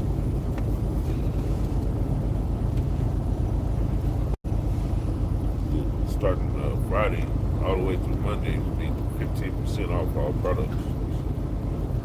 They say a lot of people will be looking on social media for deals for Black Friday.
there. Appreciate everyone hanging out with us. Make sure you use that promo code BF50. You get 50% off Fantasy Life Plus. Appreciate you. We'll see you same time here tomorrow. Paul Kelly here. This fantasy football season, you need to make sure you score the most fantasy points. Easy enough, right? Maybe not, but it is if you're listening to Fantasy Football Morning presented by Fantasy Points. Think about Walker as he already has more catches this season than he's had any other season. Lays it over the top. Walker. Touchdown. Seahawks. Fantasy Football Morning presented by Fantasy Points. Weekdays at 7 a.m. Eastern on SiriusXM Fantasy Sports Radio, channel 87, and on the SiriusXM app. Coverage on MLB Network Radio Channel 89. Brought to you in part by Kohl's. When life gets real, start at Kohl's and Kohl's.com, where families come first. This is the SiriusXM Sports Update. The situation many expected the Giants to be in when they cut Daniel Jones. Drew Lock is set to start tomorrow under Drew center. Locker. Tommy DeVito reportedly didn't make the trip to Dallas as he deals with a forearm issue, a real long shot to play. As for Jones, he's reportedly with a contender. Vikings send the QB in their practice squad. He'll make $375,000 for the rest of the season. Together, New York team, Aaron Rodgers wouldn't confirm if he's going to play next season, but said the Jets would still be his preferred team if he does. This year hasn't shaped up as expected, and star receiver Garrett Wilson told SiriusXM NFL Radio, We all are competitors. To think that we're not going to go about this thing in a way that we want to win every game. We're prideful guys. We're guys that can't afford to go out there and not play good football because maybe we're not as close to a playoff spot as we were when the season started. We got to really approach this thing in a way that everything's still in front of us, but you never know how the cards will fall. And, if they were to fall in our favor and we take care of our business, we got to be ready. Jets returning from their bye week to face the Seahawks on Sunday. Per ESPN, Chargers running back J.K. Dobbins dealing with a sprained MCL and expected to miss their game against the Falcons Sunday. SiriusXM NFL Radio looking forward to the Thanksgiving Day triple-header, plus the rest of this weekend's matchups right now on Channel 88. Soccer, Inter Miami side forward Luis Suarez extension. Champions League action. Liverpool face Real Madrid in 3. For fantasy football talk from FTN Fantasy. Has been the number one option for a year. That is the biggest weakness for players that they think recency bias. From Dynasty to DFS, season-long FTN Fantasy is your cheat code to help you win. Because both of Kessler and Robinson will be back by the time we're at week 15. Time to head out to FTN Fantasy headquarters. Here are your hosts, Dane Martinez and Mike Randall. What's going on, everybody? Welcome to another edition of the FTN Fantasy Show. Dane Martinez and Mike Randall. Let us be one of the first to wish you all a happy Thanksgiving. We've got 3 games to discuss on Thanksgiving. It is food, it is family, and it is football, and we will get into it, of course. I mean, listen, I remember back in the day when, you used to have a family football game, during the day out back, and I got all sorts of traditions out there. I am a Puerto Rican from the Bronx, so if you don't know what that meal is, you are going to find out later on in this show. From news to breakdown, we are going to have our guy, Alex Little, talk about DFS. We are going to put together a Solidarity Turkey Day parlay that if you get down, will in fact cash at 9 or 10 to 1 at least. And we will also dig into some of the ranks here. We got our guy Mike Randall, who is a ranker with FTN.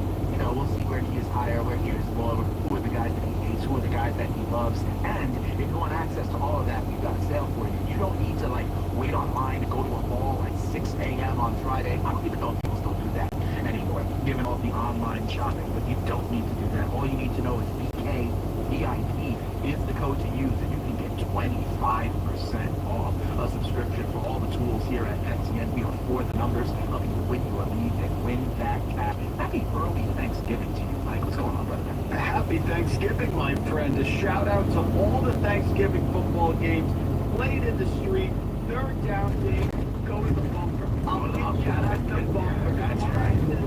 Yes, and we need a deep throw, and you go down the middle, but the tree branch hits the ball. I love Thanksgiving. I love the holidays. Love street football. Great memory, my friend. Great to be with you today.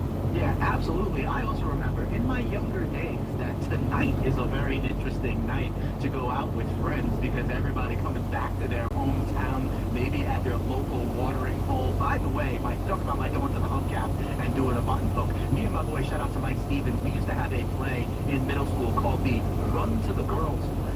That were always just chilling in the back of the schoolyard. It was just like run the fly pattern to the girls, and I'll hit you, and then you will look good in the end zone. Do your dance, Speeds. Do your dance. And I always did, Mike. I always did. Dave, special moment for me. 19 years ago, my friend, a blind date tonight turned into my wife. It is a true story on Thanksgiving. It was snowing. So that's how your mom and dad met, right? Next day got grilled by the family. Here we are, 2 kids. I'm talking. Absolutely. Let's get into it because we got to get the people ready to make a little bit of cash. It is going into week 13. Sometimes this is last week potentially for your fantasy playoff push. So we do in fact have some news. So the New York Football Giants quarterback situation has been a revolving door as of late. Their former quarterback, Daniel Jones, has signed with a new team, Mike, and it is the Minnesota Vikings. I think this is very interesting on a number of levels. One, the analogy I'll make is to Baker Mayfield. Do you remember when Baker Mayfield kind of had that spot start on Christmas with the Rams, and he wanted to go to the Rams because, you know, Sean McVay could kind of like make him look good, kind of reclaim the career, former #1 overall pick, former top pick, goes there, builds up some confidence, then he winds up going to Tampa Bay and, you know, has won the division title, is a top 5 quarterback in fantasy, really rebuilding him. I see parallels here with Daniel Jones. I mean, Kevin O'Connell as a quarterback. Daniel Jones going to be a superstar. Friendly system.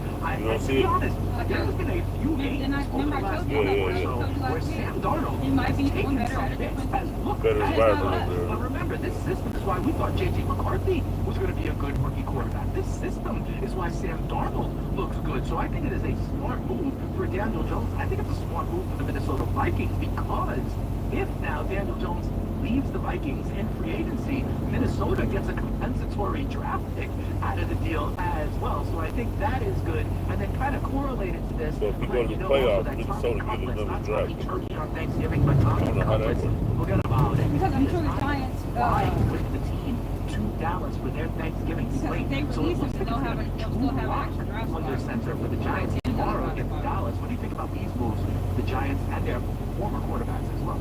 Let's start with Daniel Jones. A brilliant move by Daniel Jones and a brilliant move by the Vikings.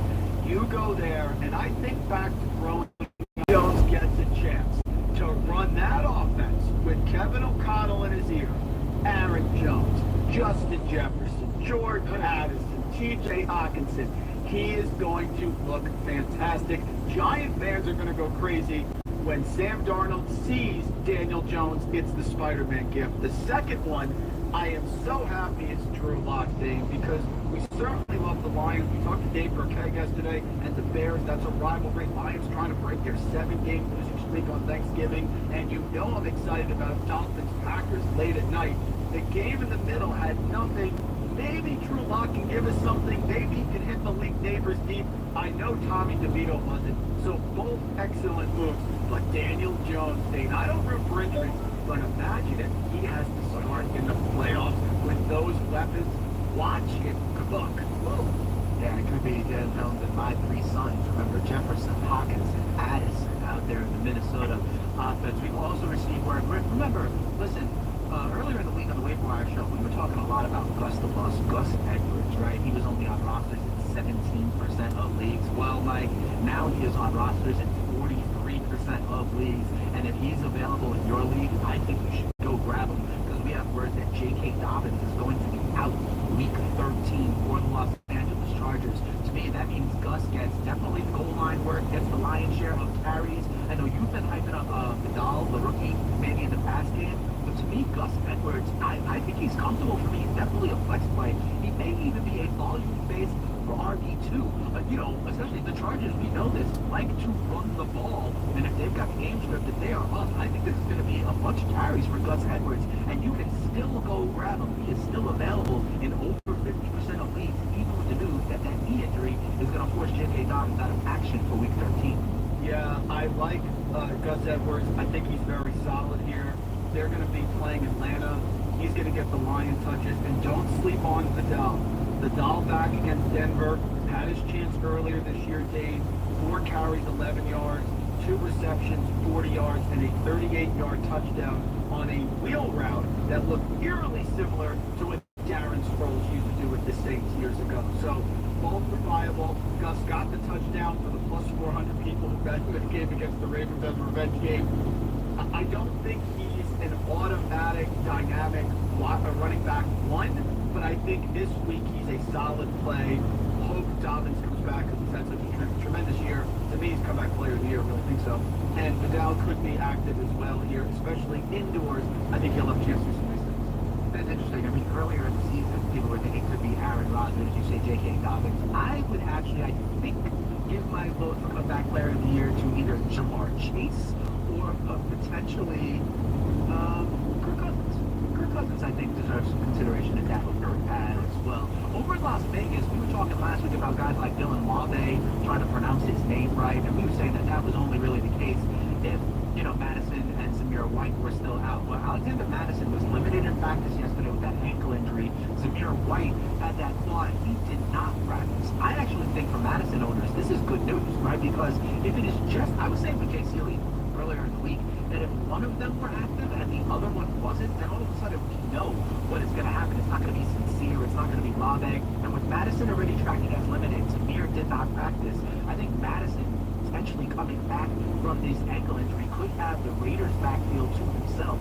That is interesting to me. Maybe Madison is a flex play if he is back and Zamir White is not, pushing Amir Abdullah back to his normal kind of role as a PPR third down back. I'm intrigued by Madison if it is him and only him coming back at the Raiders backfield. Yeah, we can ask Alex Blickle when he comes on about playing Madison this week because he's very active in the passing game. And Dave, who's not going to think of negative game script here when you're talking about Las Vegas?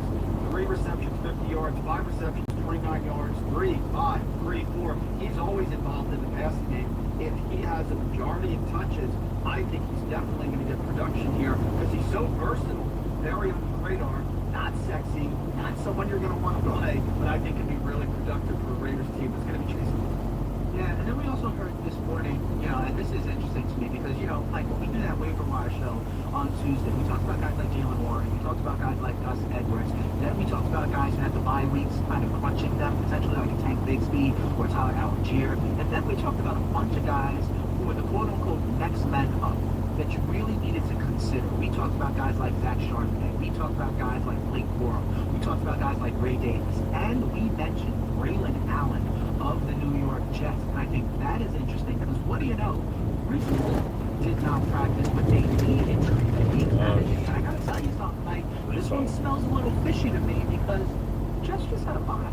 You know what I mean? So they're coming off a bye, and then all of a sudden we're seeing or hearing that Brees Hall pops up on the injury report. This makes me think it could be a new injury. This makes me think it could be a more serious injury that now and only now the Jets have to start reporting on. Remember, the Jets are not really going anywhere. They've got the Seahawks in tow. It is unraveling. A lot of you hear, you know, Aaron Rodgers on the McAfee show. If you know that Devontae Adams has a history of this once, you know, there's nothing really to play for. So to me, Brees Hall not practicing with a knee, I remember telling people Braylon Allen, one of those very interesting next man up running backs. This is a situation of monitoring New York as well. Yeah, Braylon Allen, I've said standalone value all year. I think what happened, Dave, is he was getting carries early on. Yeah. 7 carries, 33 yards against the Titans, 11:55. And then they kind of went away from it and went to Brees Hall. This is the opportunity that he's looking for. He is a tremendous running back, strong goal line back. He looked fantastic at times, Dave. Sorry, he looked better than Brees Hall did this year. So it's something to monitor. It's an odd thing to come out. I'd have no trouble running Braylon Allen out there against the Seahawks. Seahawks defense was really good last week, but they are going to be home, and Allen is a truck.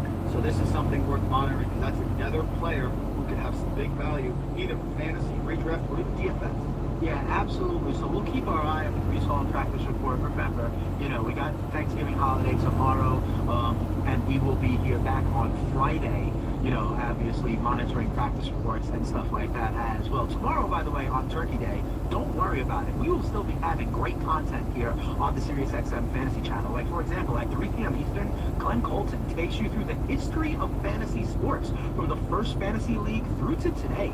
Hear interviews with Bob Harris, Rick Wolf, and more. The history of fantasy sports tomorrow at 3 p.m. Eastern, right here on Fantasy Sports Radio. We've got a couple of other notes to let you guys know about. Like, for example, Jair Alexander did not practice. He's got a knee injury as well. They take on the Miami Dolphins in that night game tomorrow. I wonder if our guy Alex Blickel is going to say that means a little bit more of Tyreek Hill. You can giddy up with him. And also, Jake Ferguson did not practice. Remember, he was concussed the last time the Dallas Cowboys were in action. So I gotta wonder, and we're gonna ask Alex Blickel if Shoemaker is worth a start all of a sudden, maybe as a bargain basement kind of play for the Dallas Cowboys. He scored a touchdown against Washington in their win against the Commanders last week. I'm sure he's gonna be low priced, and I wonder with all the other tight ends, if you want to save a little bit of money there, with tight end being a touchdown dependent position, if that is possible, we will ask our guy Alex Blickel these questions and so many more. We are about to put together a Thanksgiving Day lineup that is going to win you cash, because you're going to have to start shopping. It's Black Friday after that. You're going to have to start getting ready for the holiday season. But in order to get ready, also remember BK VIP for 25% off. A little bit of action over at MTN. We are for the numbers, and our guy Alex Blickel helps us put together a DFS lineup. When we come back, Dane Martinez and Mike Randall right here on the MTN Fantasy Show. Sports Break Radio on SiriusXM has you covered this NFL season. Thanksgiving tripleheader, the Sports Break Network will have you covered with 8-game live action. Chicago versus Detroit, New York versus Dallas, Miami versus Green Bay. 3 games, a big Thanksgiving Day feast. Make sure you tune in to Sports Break Radio to stay up to date on all the links. The place to get the winning edge over the sports books this football season is Sports Break Radio, channel 159 in the car and on the SiriusXM app. You can just move through life, or you can find the things that move you. It's your choice. You can choose to get out there. Choose your people. Yeah, that's it. You could choose to go for it. No, really go for it. You can choose to take a risk. Choose to take a break. Choose loud. Actually, choose really loud. Just choose to do something that moves you every single day, starting now. Mazda crafts cars for those who choose to do more than simply move. You know who you are. Mazda. Move and be moved. There are Black Friday deals, and then there are Kohl's Black Friday deals. Where else can you get 40% off Levi's, up to 50% off Sephora fragrances, and home favorites for under $10, all in the same place? And it gets better. You can score extra Gold Dash with $15 earned for every 50 spent. Get 15% off some of your finds, and save even more with limited time doorbusters, like 50% off toys, select styles, offers and numbers, nights, plus another loyalty types of toys. Plus a cool special on price Sephora. Limited supplies. Store at Kohl's.com details. Managing your fantasy football teams can be tough. Throws over the middle catch. My brain. First down, Niners. He's down. He's not getting up. Well, FTNFantasy.com is here to help. We offer fantasy football managers the tools to help win leagues. Featuring weekly rankings from yours truly, Jeff Ratcliffe, waiver wire advice, trade advice, 40-plus fantasy football tools such as League Sync, weekly player projections, premium content, premium NFL data, and our Discord community where you can chat one-on-one with our fantasy football experts. To the ball. Into the end zone. Wow. How did he do it? Wow. Touchdown. Fantasy Plus is 12 months of premium fantasy football coverage. Crush your opponents with FTN Fantasy Plus. That's FTNFantasy.com.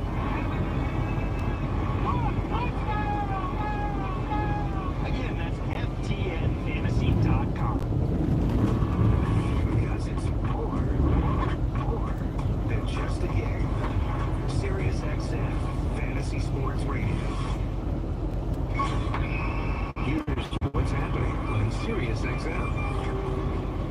SiriusXM NFL Radio Channel 88 is remembering John Madden this Thanksgiving Day. Hear stories and memories from the Pro Football Hall of Famer as the National Football League honors him John Madden Thanksgiving celebration.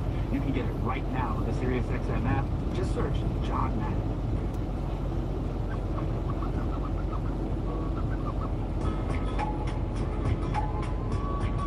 From DFS values to best bets and beyond, FTN Fantasy is helping you win no matter what format you play.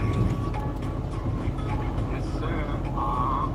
Push that pull. Everybody move to the back of the bus. Do you want to bump and swamp with us?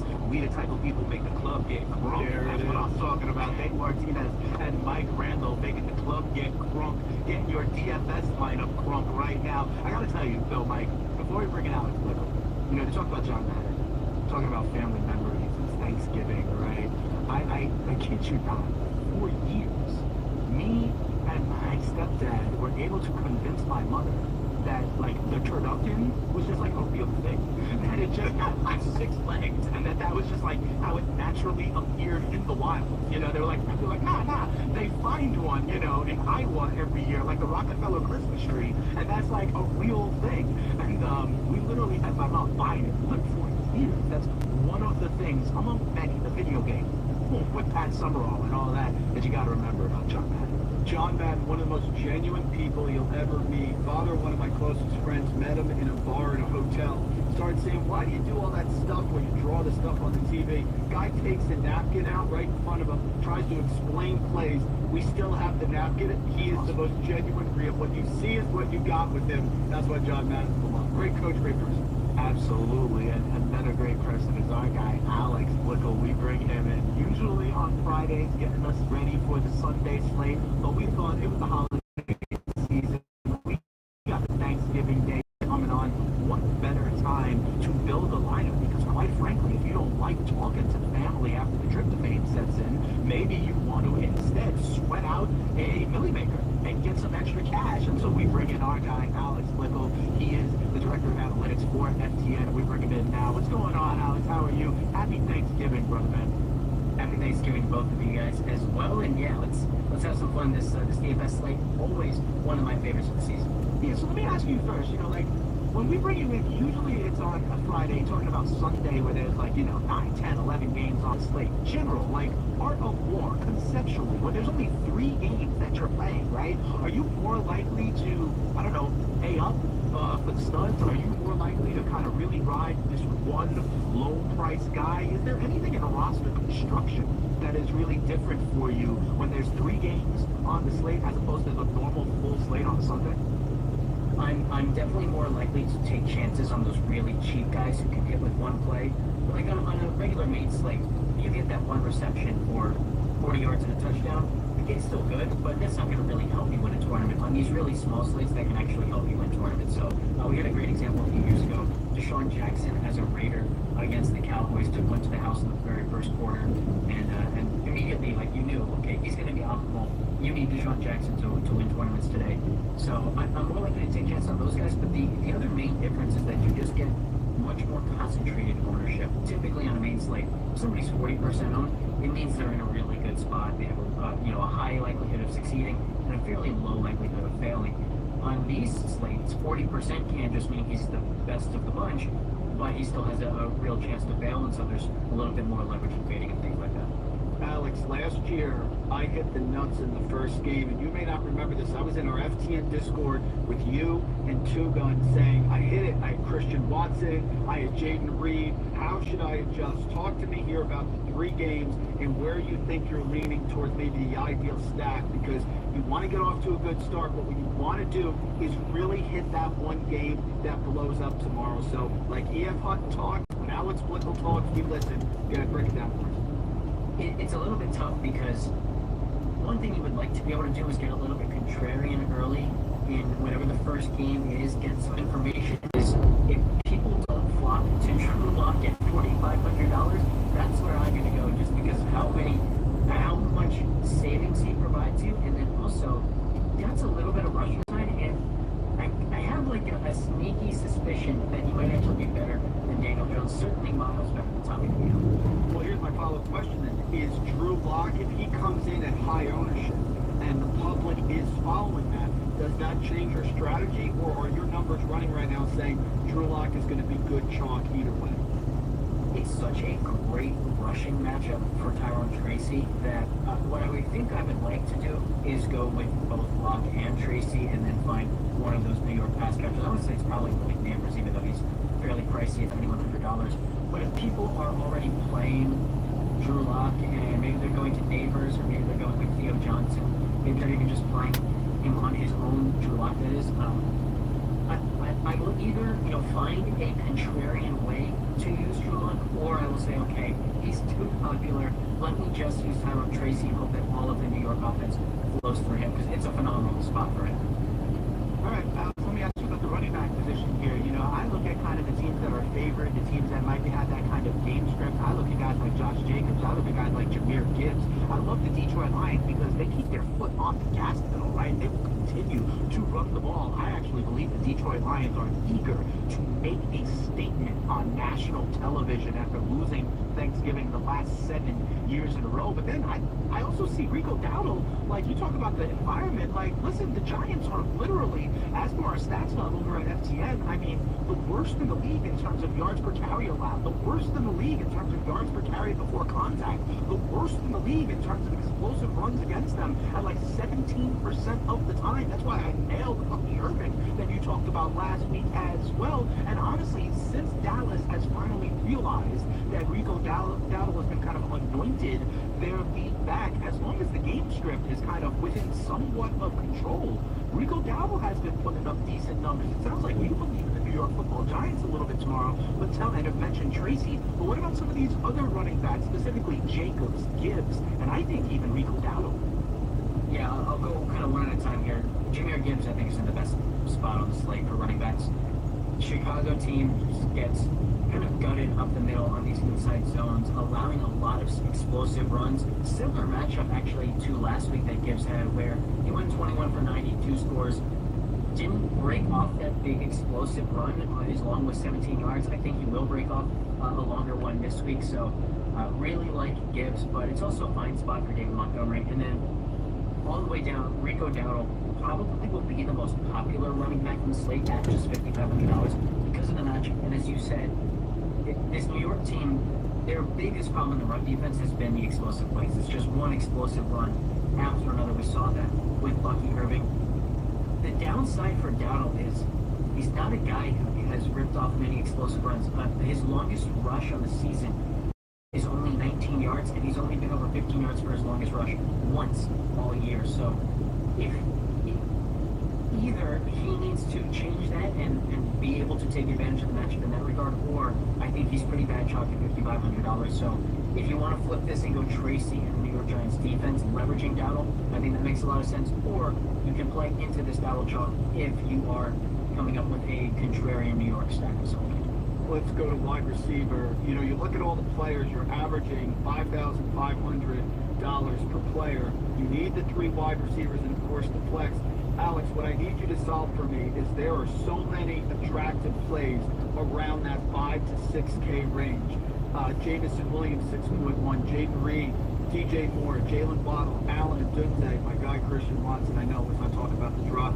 Solve it for me here. Where are you looking for wide receiver? Because you're going to spend up for Gibbs, which I understand, or possibly Tracy. You're going to have to drop below that threshold somewhere. Talk to me about the wide receiver options here on Thanksgiving. So last week I was all over Jaden Reed, and I pointed to the zone splits for him, leads the league in yards per out run against zone coverage. I pointed to the slot splits for him. This was a great matchup against San Francisco out of the slot. Jaden Reed really underwhelmed. But there was one aspect of that matchup that I overlooked, and that is blitz stats. Jaden Reed has been the go-to guy when the opponent is blitzing, and San Francisco is 30th in the league in blitz rate. So it wasn't nearly the matchup that I thought it was. But this week, Miami, same sort of situation in terms of they play a lot of zone, they're vulnerable against the slot, and they blitz at a top 10 rate in the league. So I'm going right back to Jaden Reed this time, and awful matchup for Christian Watson. Unfortunately, for you, Mike, but Christian Watson's average at the target is over 18 yards, and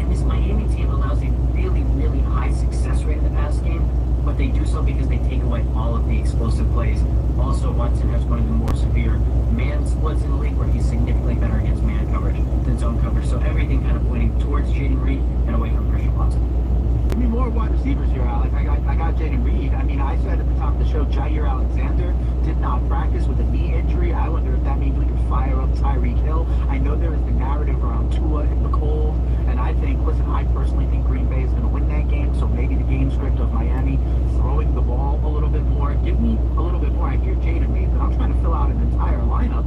So far, I hear Drew Lock, I hear Jahmyr Gibbs, I hear Tyrone Tracy. I did not hear you mention Josh Jacobs, which is intriguing to me, and I hear Reed at wide receiver, but give me some more so I can fill out that wide receiver position in this lineup of solidarity. Yeah, real quick, I'll say Josh Jacobs is definitely in a good spot. No issue whatsoever there. It's more that he's just kind of not priced correctly at $7,000, and there's anything specific in this matchup with Miami, which is why I didn't bring him up. But as far as the other wide receivers go, with these expensive guys, I mostly just want to play the ownership game. There's nothing that says it's a fantastic matchup for St. Brown, for Lamb, for Neighbors, for Tyreek Hill. But if any of those guys end up slipping through the cracks of ownership and they end up being 10% while all the others are 30% or more, something like that, I'm just going to take my shot on that under-owned guy, because all of these guys have the chance to both give us that big volume game, but then also give us those explosive plays that can make them optimal in just one play.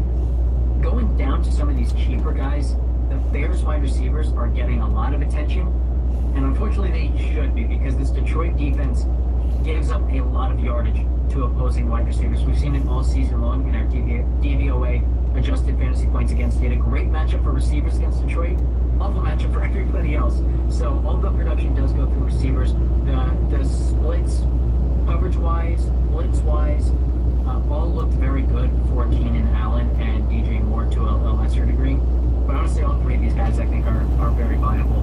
And now that they're priced so similarly to one another, I think another spot where we can just kind of play the ownership game. You talk about tight end and how it can make or break every slate, and that's been something that's been stuck in my head all year.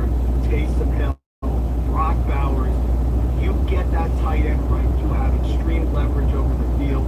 This week, they're all reasonably priced for Thanksgiving. Jonnu Smith, yep, 4.3K. Sam Laporta, I think no one, Alex, is going to play Sam Laporta. Could this be the week? Tucker Kraft, Cole Kmet, talk to me a tight end. If this were a main slate, just a usual slate, Sam Laporta would be 1% off. Well, because there are no tight ends over $4,300, Laporta's probably going to get 20, 25, something like that. Jonnu Smith will definitely lead the way in ownership here.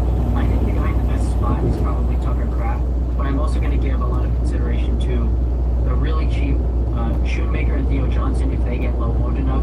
And then I'm also going to give a lot of consideration to Cole Kmet if and only if all of those Chicago wide receivers are so popular that I'm not interested in them, and I just am looking for a way to leverage those guys a little bit. Maybe Kmet gets there just by scoring their touchdowns. Tight end is a really tough spot, honestly. All right, so my last question for you, Alex. I've been trying to get notes here on all the things you put together. And here is the lineup that I had. I got Drew Lock at quarterback, right? I've got Gibbs and Tracy, although I could substitute Jacobs if if pricing allows me to. I've got Jaden Reed. I've got Malik Neighbors, and I've got Keenan Allen. Even I've been talking about how Keenan Allen is the best fit now for the Chicago Bears. As soon as we switch an offensive coordinator, how they get the ball out a little bit quicker from Caleb Williams. I think that profiles well for Keenan Allen's skill set.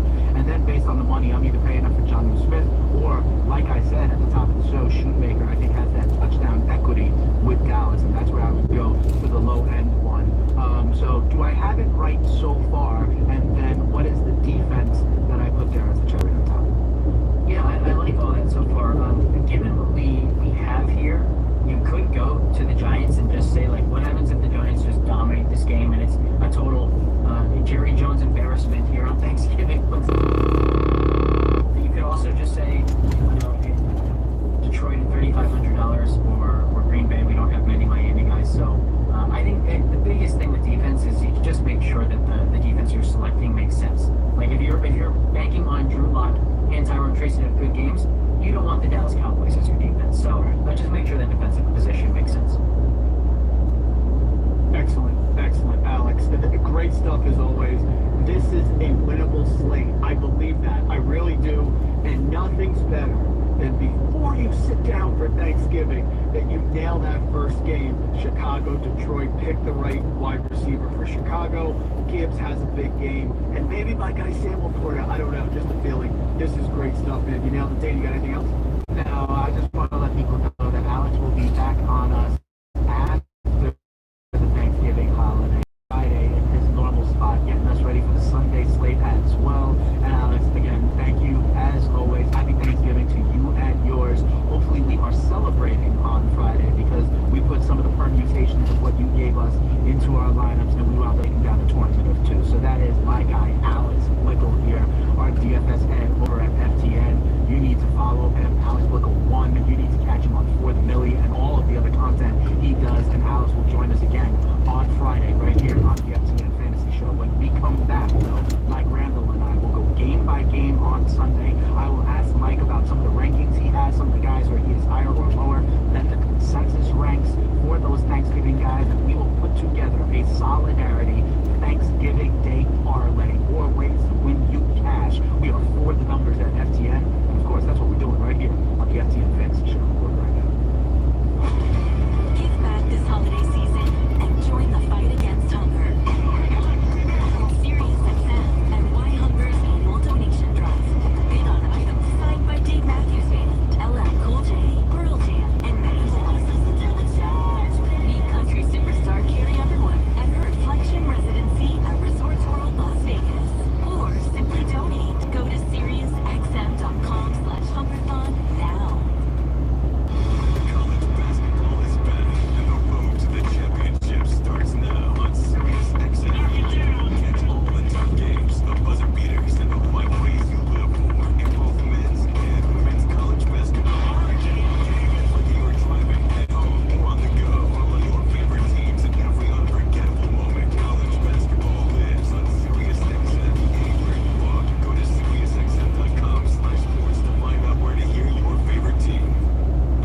Do you want to have more fun watching basketball? Do you know when your guy is going to ball out? Cash in on your talent with Sleeper Picks.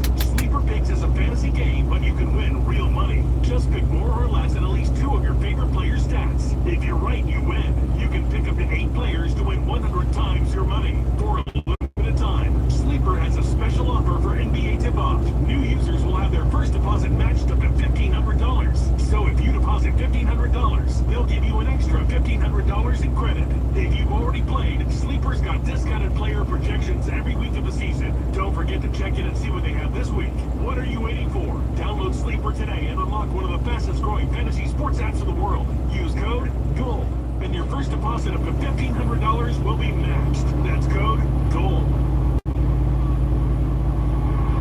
Must be at least 18 years old. Promo code location and other restrictions apply. See terms and use for details. Please play responsibly. Call 1-800-426-2537 for help. As a small business owner, every new hire added to your team needs to be an MVP caliber player. With limited hiring resources, you don't have the luxury of getting it wrong. You need to feel confident that your candidate is going to perform when the game is on the line. With LinkedIn Jobs, you can feel confident knowing that your small business is choosing from the highest quality talent available. As the world's largest professional network, LinkedIn gives you access to more than 1 billion professionals with the unique skills and experience you need. Chances are your next standout star is one of them. A qualified candidate that's ready to put in the work and make an immediate impact on the team. Every minute, 8 candidates are hired on LinkedIn. Confidently find and hire professionals you can't find anywhere else with LinkedIn Jobs. To hire the right person for your role and post your job for free, go to linkedin.com/SXM.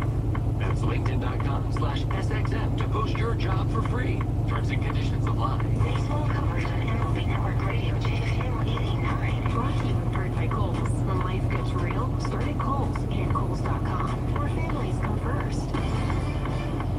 Here's what's happening on SiriusXM Sports. NFL regular season is heading into its stretch run. SiriusXM NFL Radio with a preview of the 3 Thanksgiving games, the Black Friday matchup, and the Week 13 Sunday games. With top guests and expert analysis. NFL Radio, SiriusXM Channel 88, and the all-new SiriusXM app. SiriusXM Sports. Wherever you are, your team plays here.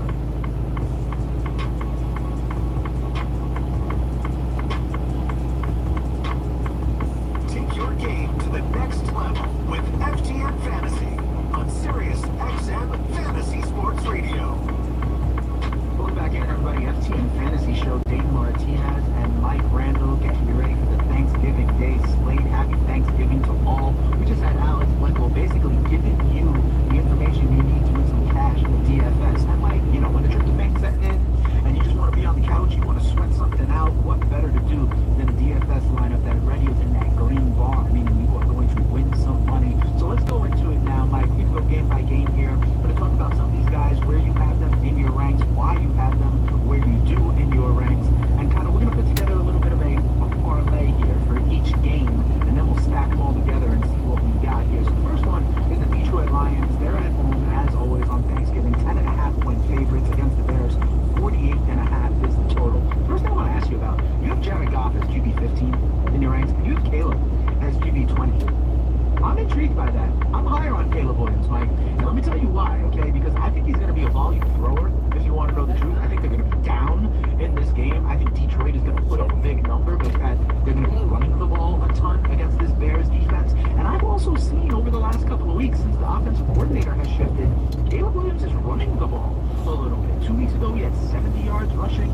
Last week, he had 6 carries for, I believe, like 35 yards. That's a nice little boost. I think what they're doing is trying to get Caleb Williams to get the ball out quicker. That profiles Keenan Allen, like I have mentioned to you before. And if it's not there, he's just going for it and running. And I like that for the fantasy goodness. Now, I understand if you want to start Goff because, you know, they may put up 44 points tomorrow in that first game. But I think Caleb is intriguing with the run game and the fact that he can throw the ball 40 plus times the last couple of games. Talk to me about why you have Goff 5 spots ahead of Caleb Williams. Yeah, we're going to start with Goff. I think this is a running game for Detroit, like Alex mentioned. You have a huge difference here in DVOA. Again, above average. How the defense works above average. For Chicago, they are much better against the pass than they are against the run. So I think similar to last week for Detroit against the Colts, I think it's a big Gibbs game, a big Montgomery game. I don't think Goff is going to have to do that much. Now for Caleb Williams on the other side, I understand everything you're saying. But this is still a Detroit team that, as we talked to Dave Burkett, has lost 7 straight games on Thanksgiving. And that matters, Dave. It matters to them. They don't want to blemish. They're dominating. They don't want to hear about this anymore. They are 6th best at FTN Fantasy in DVOA adjusted fantasy points against the quarterbacks. So the fact that their secondary is weak, I get. But they still have a strong defense. They still rush the passer. There's still questions about the Chicago offensive line. And they are 6th best against quarterbacks. So I think Williams will have some turnovers. I think he'll get some rushing yards, like you said. But I see this as a convincing Detroit win. And I don't buy the fact that he's going to pull a Blake Bortles. I think he's okay, but not great. That's why Williams is a little bit lower. The Goff one, I think he's efficient, but I think it's a heavy running game for Detroit. Okay, fair enough. So with that game script, even if you think Caleb makes some turnovers, we talk about this 3-headed monster now at the wide receiver position for the Chicago Bears. I see you have DJ Moore as wide receiver 23, back at wide receiver 2 in fantasy. You have Keenan Allen as a wide receiver 27. That's a high-end wide receiver 3, still startable. And then a big gap down to Roma Dunze, who you have all the way down at wide receiver 47. This has become something of a herd for me, where I can never tell on any given week how it's going to be, you know? And I remember 2 weeks ago, that first week when the offensive coordinator switch, the targets were within 3 for all of them. I believe it was 10 targets, 8 targets, 7 targets. I've been on Keenan Allen. I really believe this is going to be Keenan Allen moving forward as the surprise. You know, we talked about this. So talk to me about how you ranked these Bears wideouts and literally why there's such a gap between Moore and Keenan Allen all the way down to a Dunze. I mean, you have Moore and Keenan Allen, you know, wide receiver 2, wide receiver 3, definitely in starting lineups, and a Dunze on the bench. Why is the gap so big down to Roma Dunze? Teams reveal what their intentions are by what they do, not what they say. We've had Thomas Brown now for 2 weeks, and Dave, I credit you for this, because last week we discussed it going into the weekend games. I think Keenan Allen, in the short to intermediate route, getting the ball out of Caleb Williams' hands, is going to be peppered with targets and receptions and turn in to that dominant slot receiver that he was with the Chargers. You look at the Detroit defense, they do struggle against opposing wide receiver ones. They do struggle against opposing wide receiver threes, which is your typical slot area. So Roma Dunze has seen a decrease in targets and opportunities since they've had the new offensive coordinator. Thomas Brown has shown the desire to go to more.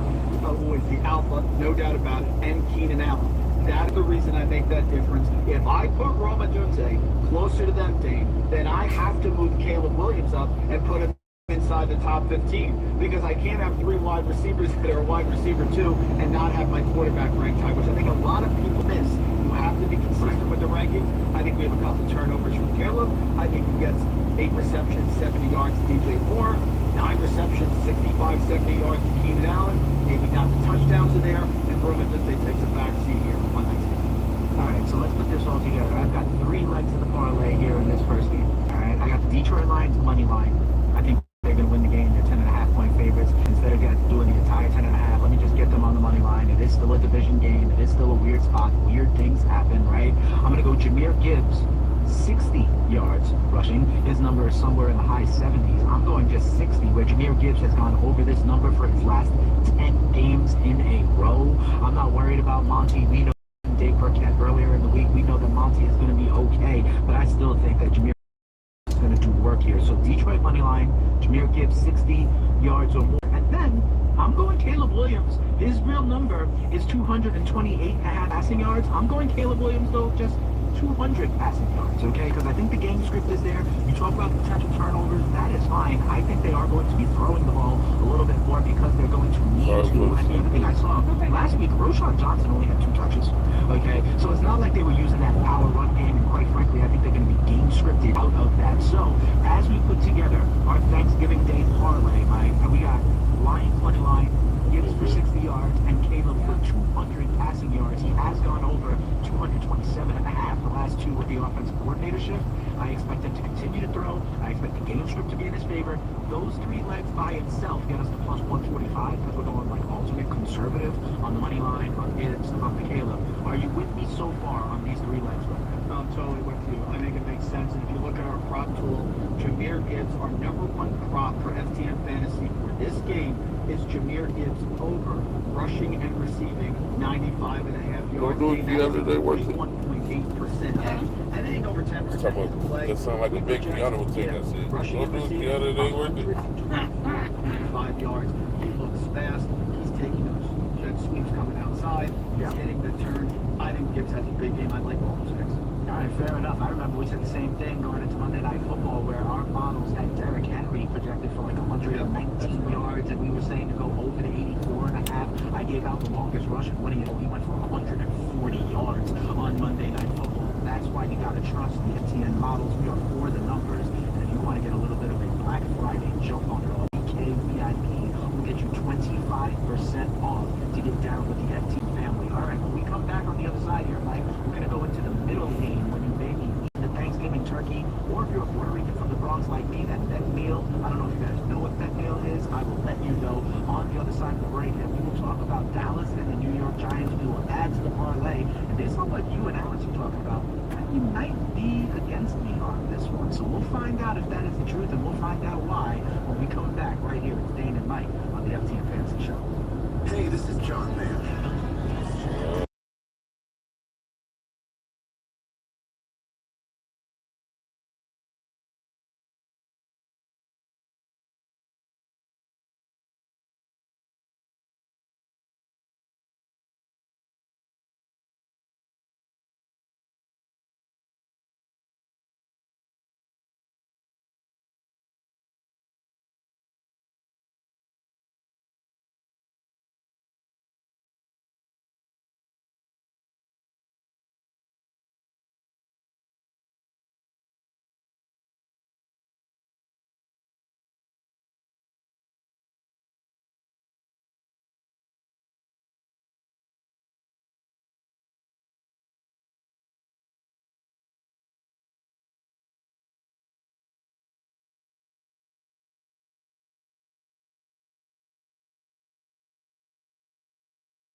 you're giving him a chance to get going. And then the Giants, we talked about this, or we talked about Bucky Irving, and you told me it was the right church with the wrong pew. And I was like, no, it is the correct pew. It was Bucky Irving who took advantage of this Giants defense last week, and I think Dowdle can take advantage of a Giants run defense that allows 17% of the carries against them to go for more than 10 yards. So while you're on Tracy, sounds like Alex Blickel is on Tracy, I think Dowdle has an incredible matchup as well, and he's getting the work. You know, they've anointed him the lead back. Forget about Zeke Elliott jumping into a Salvation Army bucket. Forget about, Dalvin Cook. I think it's going to be Dowdle, and I actually think that the Dallas Cowboys are going to maintain this game in a game script that allows Dowdle to get some work. Yeah, where we disagree is I don't think Dowdle can get those explosive runs. That's what it comes down to. The Giants are still middle of the pack in terms of DVOA adjusted fantasy points against, so they're giving up the big play. You're totally right about that. But you don't grind out a lot of yards here against the Giants. You're going to have to hit the home run. I don't think Dowdle can do that. Maybe he can do it coming out of the passing game. Dane, it's possible, but I still like Tracy's explosiveness, his fresh legs, and I trust David a lot more than Mike McCarthy right now. So CeeDee Lamb's getting hit with targets, Jalen Tolbert, a lot of Jalen Brooks. There's options there for Dallas. I don't see the explosive plays with Dowdle. That's my concern. All right, so fair enough. Let me ask you just straight up. I mean, the Dallas Cowboys are 3.5-point favorites in this game. I don't like the Dallas Cowboys to win this game at home. It sounds like you believe that Drew Lock is going to, like in spot duty, lead the New York Football Giants to a victory in Jerry's World on Thanksgiving. Imagine the camera cuttings to Jerry Jones that we're going to see if that is in fact the case. But listen, I think, did you see the Giants last week? It looked like they had absolutely no fight against the Tampa Bay Bucs. I understand maybe it's different with Drew Lock, but I actually think Dallas is coming off a victory in the division on the road. Dallas is the one that's at home. Dallas is the one that has it all unraveling. I think the Cowboys are going to win this game, and that's why, Mike, I have the Dallas Cowboys money line, not the 3.5 points line, but the money line, and Rico Dowdle plus 50 yards in my Thanksgiving parlay. Dowdle has gone for 50 or more yards in 3 of the last 4 games since he's been the lead back. The only time he didn't was when they lost to the Houston Texans 34-10, and the game script was out of control. I don't think the game script is going to be out of control in this one. I think Dowdle is going to get to work. He is over 60% of his snaps, and I think we've seen Singletary, we've seen Gray last week against the Tampa Bay Bucs. I like Dowdle, and I like the Cowboys, but I think you're going to tell me if you think Big Blue wins this game. The absolute death knell for handicapping is give me the Giants and no one in the world thought the Cowboys were going into Washington and beating the Commanders there. So now all of a sudden we've fixed all the problems and the Giants are absolute garbage. I think the Cowboys are garbage. Our FTN model, 11% edge to the Giants +3. No confidence in the Cowboys. No confidence with Cooper Rush. Giants, rivalry game. You saw the Cowboys step up against Washington. I think the Giants can do it here. And Dave, if you're going to give me that field goal, which is so critical here in betting, I'm going to take it. So I am not going with Dallas here. I'll take the Giants. I know Drew Lock is Joe Montana, but he doesn't have to be against that Cowboys. Fair enough. That's why I said the Cowboys money line. I'm not laying the 3 at the hook. I'm taking money line in this one. So it could be a weird. It could be a 17-16 kind of game. It could be a 22-19 kind of game for all I know. Let me ask you one more real quick here before we get to the top of the hour. Malik Neighbors, you have slightly higher than our consensus. Neighbors throwing shade at Brian Dable, talking trying to get me the ball. They're not trying to get me the ball. If Drew Lock knows where his bread is buttered, he is going to remember Malik Neighbors. You think he is safe as a wide receiver too? Oh, I do. And I think Drew Lock can get the ball, and I'm going to move him up even higher. I think the volume is there. They need to win the game. They're going to go to their playmakers. Cowboys aren't going to stop Malik Neighbors. He's made contested catches all year long. He just needs the ball squeaky wheel game. We've seen this a million times. Malik Neighbors, Thanksgiving, rivalry game. Drew Lock under center, better quarterback. I think he sneaks into my top. Alex Blickel has Malik Neighbors as one of the wide receivers in his Turkey Day DFS lineup. We talked about that earlier in our number 1. When we come back on the other side of the break, hour number 2, we tell you about all the injury notes that you need, a former Giants quarterback who now has a new home, and we look at the late matchup when you are sitting on the couch and ready to nod off. I don't think you're going to see the end of this one, but Green Bay and Miami are what we are talking about when we come back. It is Dave Martinez and Mike Randall right here on the Thanksgiving Day edition of the FTN Fantasy Show. Coming back after this. That's going to be an over game, I think. That's going to be a college score. Green Bay, Miami. Yeah. On Fantasy Football Game Day, you can follow live action and Tua. track your team's performance on Fantasy Sports Tua won Radio. with the Super Bowl last night. Tyreek Hill, touchdown Miami. News and injury alerts, big plays, and top performers. Tyreek Hill is going bonkers for fans. Who's the quarterback for Green Bay? Of Fantasy Football action on Fantasy Football Game Day with Paul Kelly and Joe Dolan. Sundays at 1 p.m. Eastern.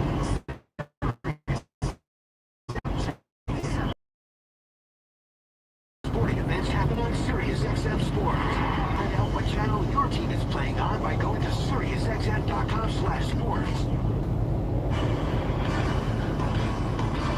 This is the SiriusXM Sports Update.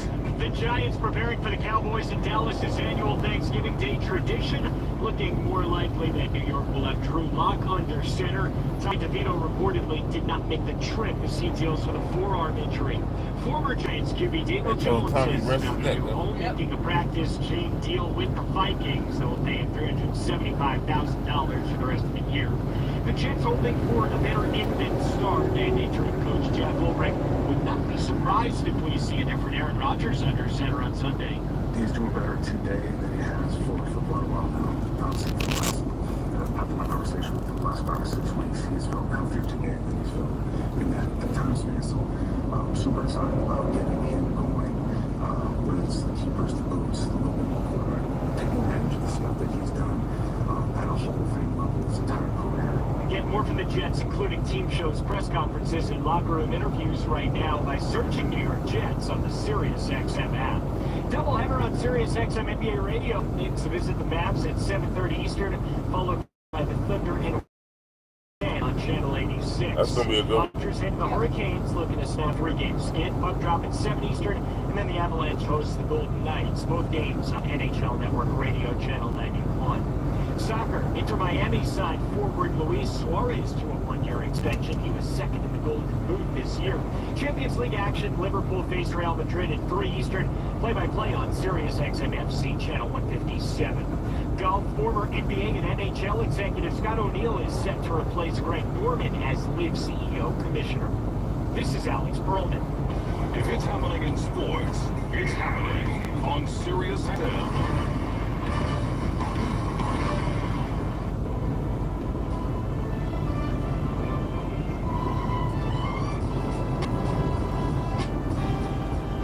FTN Fantasy does all the research so you don't have to stress setting your fantasy football lineups.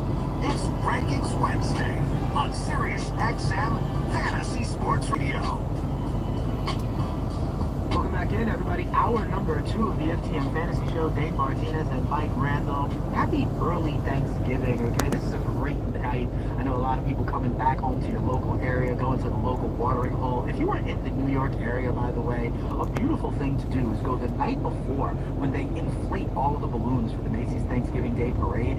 And it's a lot better than having to stand out in the cold for 4 hours and watch them all pass by. They are all concentrated in like a 2-block radius. You take the kids 1 lap around the museum, you see them all, and then you hop in, hop out, you ain't got to deal with the traffic. That's what I would do. I have done that many a times. I will do that when my little boy is a little bit older and can understand and appreciate it. But that is a recommendation from yours truly, Dave Martinez. Mike, you were responding to that one. You like that as well, the night before Thanksgiving? It's a great holiday. The night before Thanksgiving, whether you're with your people in the post-college kind of sense, coming back to the local spot, or you're going to see those balloons get inflated, it really does start to feel like the holiday season, right, Mike? That's what we did. We've done it multiple times. I did it on the blind date. Go down, check it out. That was the blind date? That was the blind date? Yeah. Oh, my goodness. And so she could take off and leave me if I was a wacko in the middle of the balloons right there. That's fine. Exactly what we did. Great idea. Love it.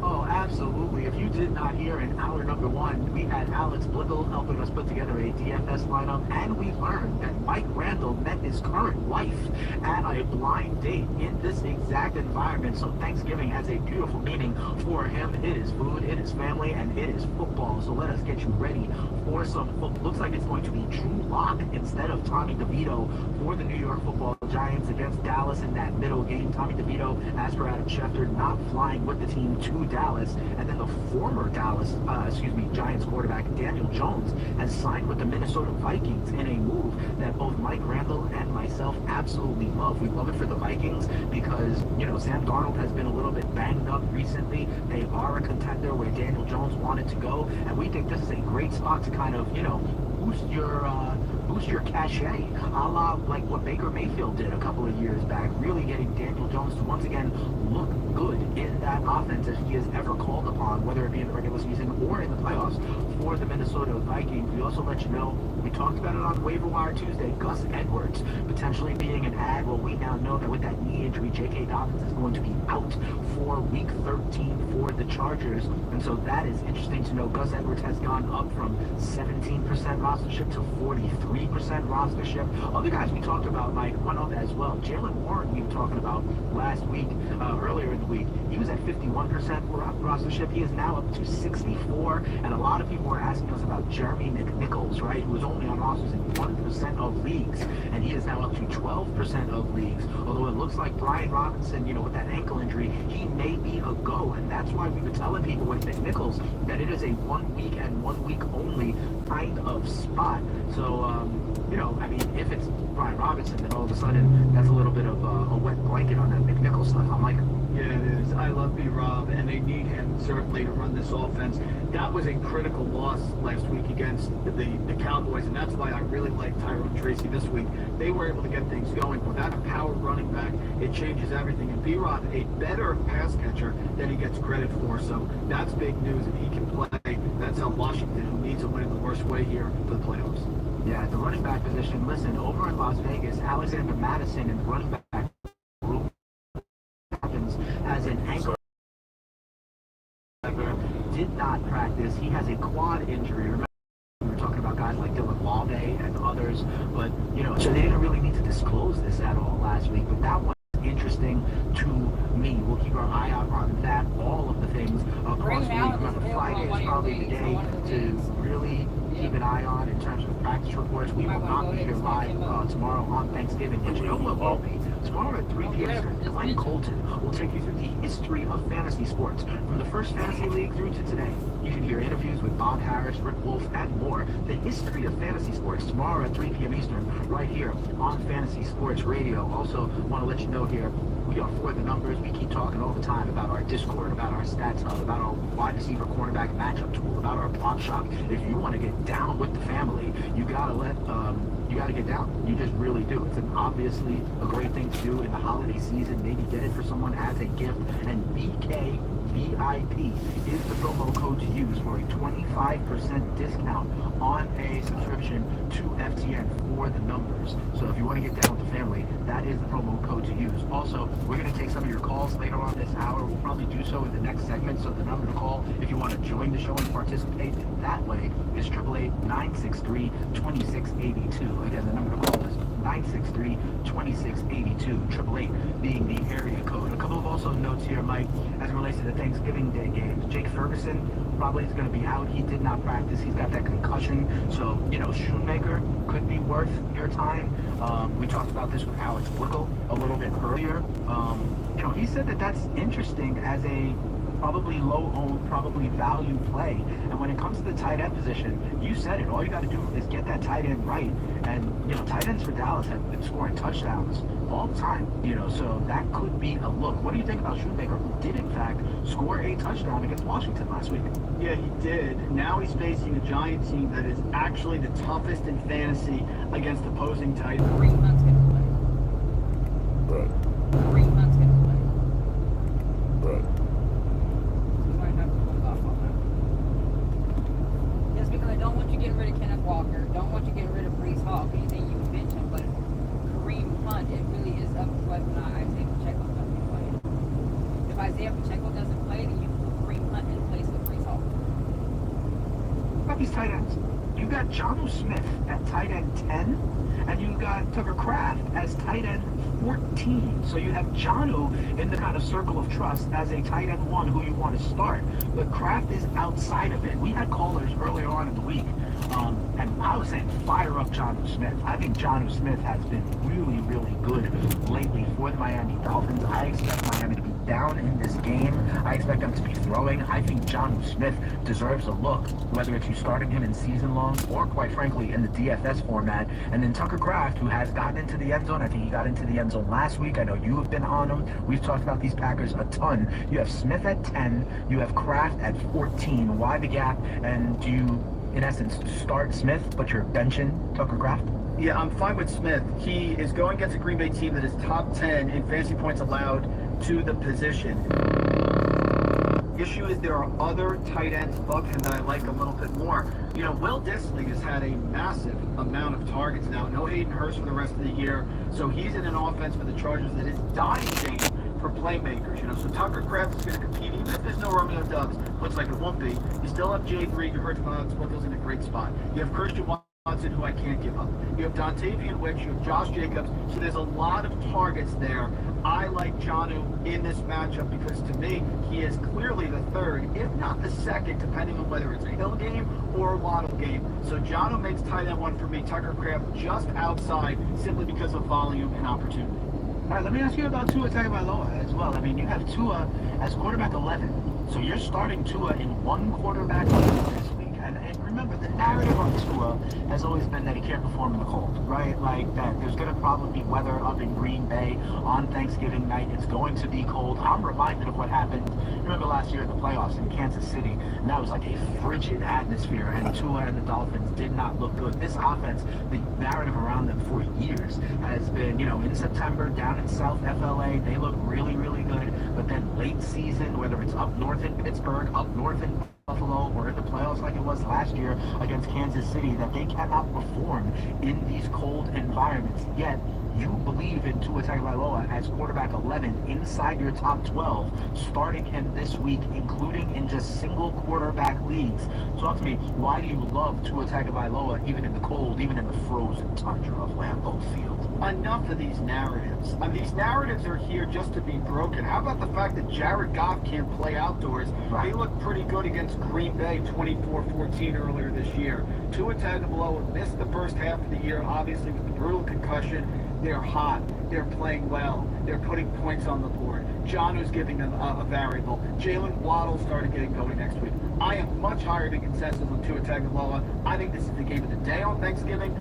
I think it's a high-scoring game. I think both teams are going to put up points. I think Tua will be fine. I have him as my quarterback 10. I think he is an absolute start this week. Love him going against Green Bay. I know it's cold, but narratives are narratives until they're not anymore. All right, fair enough. You know, the streak can always be broken. So let's see this. It does not look like you agreed with me for the parlay when it came to the Dallas Giants game. It did feel like you agreed with me in the first game of the day, in the Detroit-Chicago game. I had Detroit money line, Jahmyr Gibbs 60 or more yards, and Caleb Williams 200 or more yards. That combined was plus 145. Here I'm going to give you 3 more legs in the same kind of, you know, blueprint, quite frankly, that once again gets me to plus 140, all right? So I'm going with the Green Bay money line. Okay, the 3.5-point favorites. I think they're going to win the game at home. I'm going with their stud running back. I did the same thing with Detroit and Jahmyr Gibbs. Here I'm going Josh Jacobs for just 50 yards. I mean, Jacobs has had at least 62 yards in his last 7 games. And quite frankly, Mike, I think that as the weather gets colder, this is why the Green Bay Packers got Josh Jacobs in the offseason. This is a guy who is second in the league in, third in the league in yards, behind only Saquon Barkley and behind only Derrick Henry.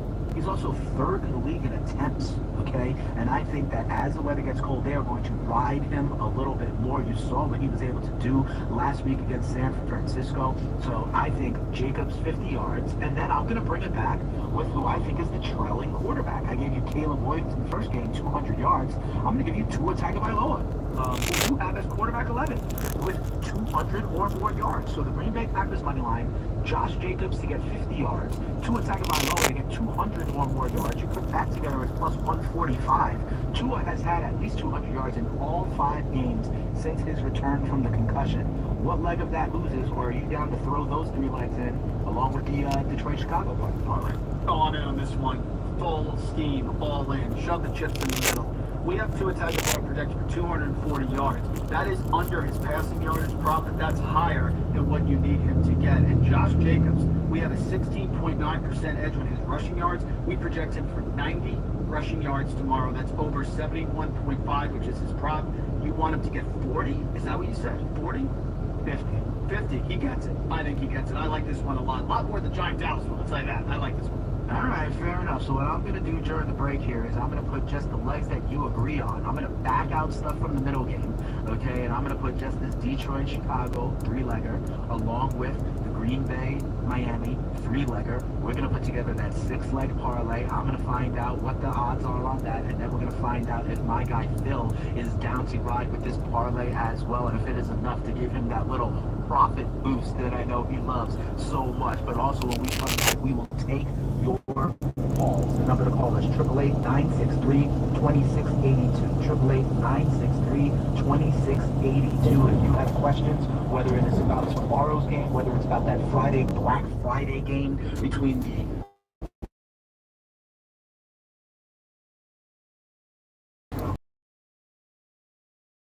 VIP. Get out of there, camper. 5% off of the subscription to FTN if you want to get down with the family here for the numbers. We come on back, we take your calls. Dane and Mike on the FTN Fantasy Show. The UEFA Champions League is back on Sirius XM FC, and this year it's bigger than ever. Absolutely ridiculous for Real Madrid. Now with more matches featuring soccer's most iconic clubs as they battle it out for European supremacy. What a start for let's go! From the league phase to the final, the Champions League is on Sirius XM FC 157 and the all-new Sirius XM app. You can just move through life, or you can find the things that move you. It's your choice. You can choose to get out there. Choose your people. Yeah, that's it. You can choose to go for it.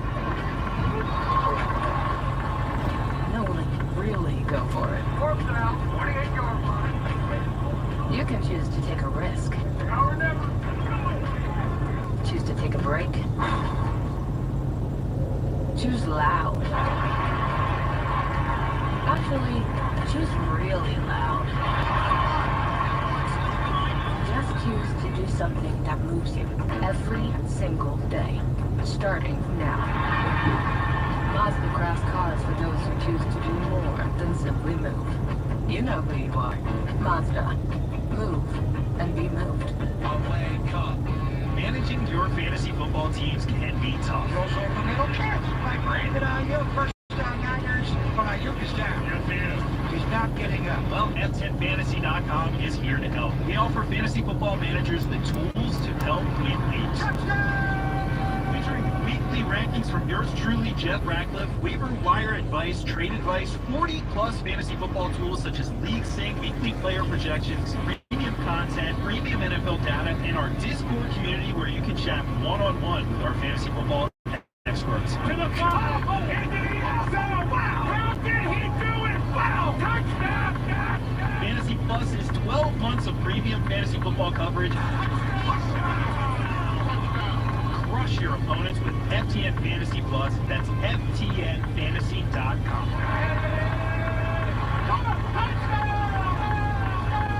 Again, that's FTNFantasy.com. Every fantasy football champion makes one defining move.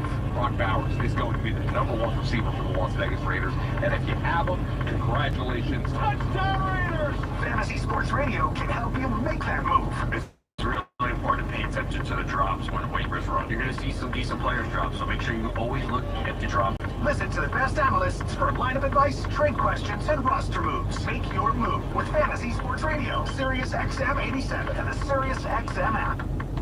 Everything you love about Fantasy Sports Radio, but on social media. Find us at Sirius XM Fantasy on Twitter and Instagram. Here's what's happening on Sirius XM. Your home for all things NBA is SiriusXM Channel 86. Tonight, the action tips off at 7:30 Eastern as the New York Knicks square off against the Dallas Mavericks. Then at 10 Eastern, the Oklahoma City Thunder take on the Golden State Warriors. Don't miss a moment. Catch it all on the NBA Radio Channel 86, available in your car, and on the all-new SiriusXM app.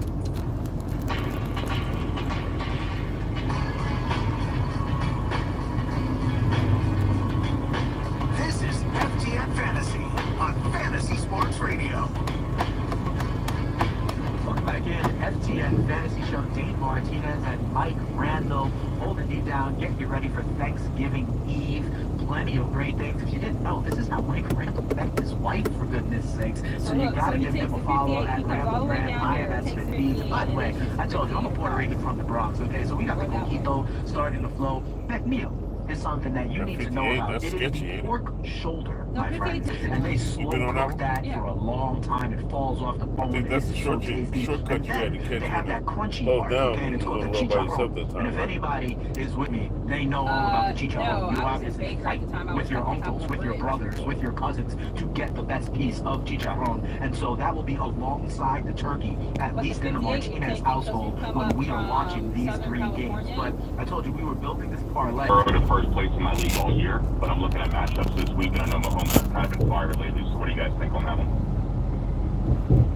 Yeah, that's a really good question. I like Mahomes this week better than Burrow. I get it. It's still a matchup with the Steelers here, Adam, so that's very close. But Mahomes is hot, and I'm a big fan of momentum. And with him playing well, the Chiefs clicking here, and he's been able to put up multiple touchdowns despite the big yardage game not coming, I am not benching Patrick Mahomes. You took good options, though. Yeah, I'm with Mike on this one. I'll go Mahomes slightly more than Joe Burrow. I have respect for that matchup against the Pittsburgh Steelers defense. Those AFC North games, you just saw when they played Baltimore, right? There were like no touchdowns in the game, and they still won, that being Pittsburgh. So I think that one's going to be tough. I have a slight lean to Patrick Mahomes in that one as well. But Adam, you said you had some running back questions as well. What you got? Yeah, real quick. So listening to you guys talk about the Giants thing and Tracy, my concern, I had Tracy on the bench this week just because of all the fumbles. Not sure if they're going to punish him up in New York or not. But the person I'm looking at replacing with him would be Kenneth Walker.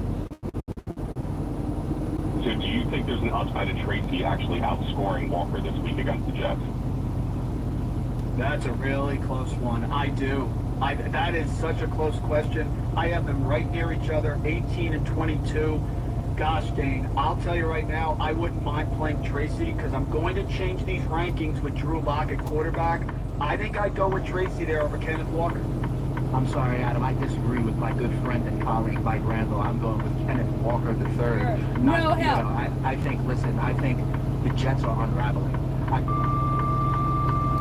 Seattle is now the team in the NFC West. I think Seattle is going to be up on this team. I think Kenneth Walker is going to be able to grind it out. I like Kenneth Walker over Tyrone Tracy Jr. So I'm sorry, Adam, that we're split on this one, and we didn't necessarily help you. We both like Mahomes, but I would definitely put Kenneth Walker and keep Kenneth Walker in my lineup. He's been an RB2 for you all season long, and I think that I have more trust in that the Seattle Seahawks will be a representative of themselves and score 20 or more points, and Kenneth Walker will get into the end zone, then I believe in this Giants offense, regardless of who is under center. So hopefully that gave you enough context to go ahead and make your decision. Hope you have a So who we taking, the Giants or Dallas? Where we have Steve, who needs some running back help. We'll see if Mike and I agree on this one. But Steve, what's going on? Happy Thanksgiving to you. How can we help you? I like the Giants. So I was looking at Kamani Vidal with new quarterback injury to start. It always happens. And I have right now I'm new quarterback come in on a sorry team and end up blowing out whoever it is. And I'm wondering if I should drop my second tight end is Will Disley, or I have Jalen White I can drop. I'm just looking to think of someone I can drop to get him at least on my bench. The guy I'm facing has Dobbins also. I'd be fine dropping Disley, provided you said it's your second tight end. Is that right? I don't know how Dallas secondary is. Nick Rice up their secondary. Yeah, I would drop Will Disley because I think you can find a Will Disley at any time you want. The reason why on the waiver is because Brian Robinson was hurt, so was Austin Eckler. So their run game wasn't there, or else they could have ran all over the Dallas. The week before that, they ran all over Dallas. Yeah. So I put Tyrone Tracy in my life. She's still at 6 mil fuel stock.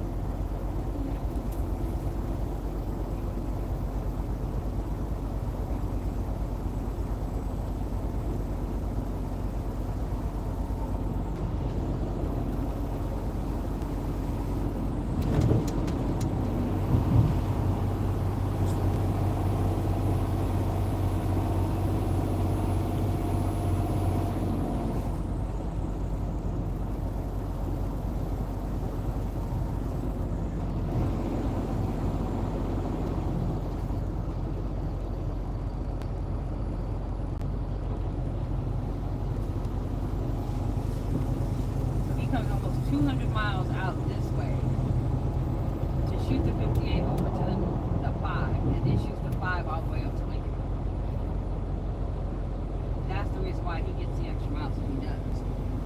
Because he's literally going 200 miles out of his way to shoot. And this company don't see that? No? I mean, they see it. They pay him for the extra 200 miles.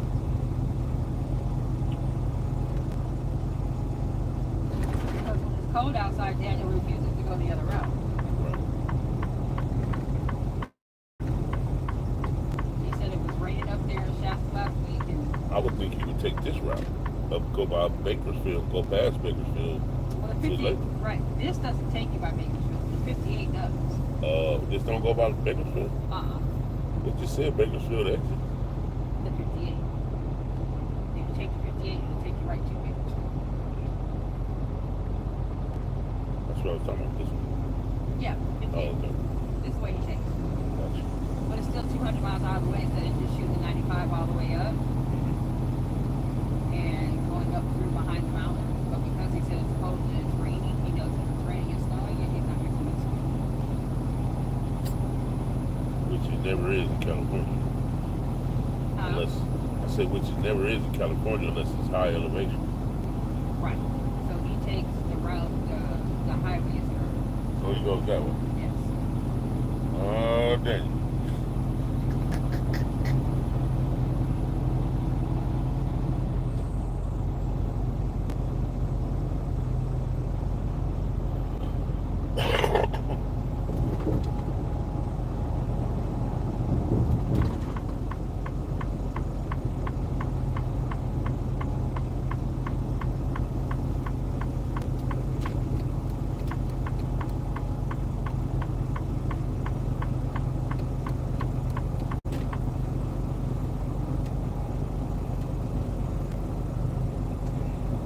Hopefully we get about maybe 50 to 60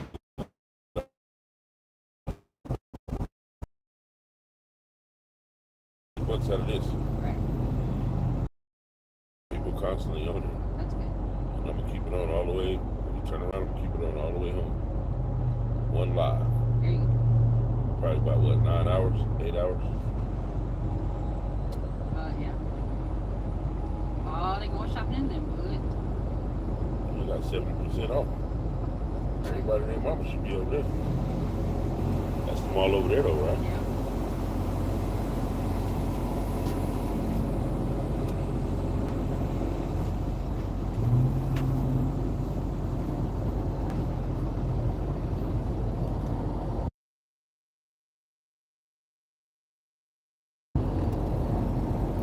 Y'all see that trunk? Go ahead, get 10% off. Use code Big Mama, all caps.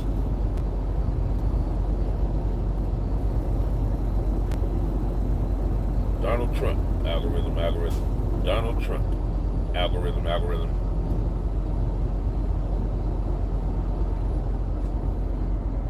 Okay, why Adidas 20 Said Adidas.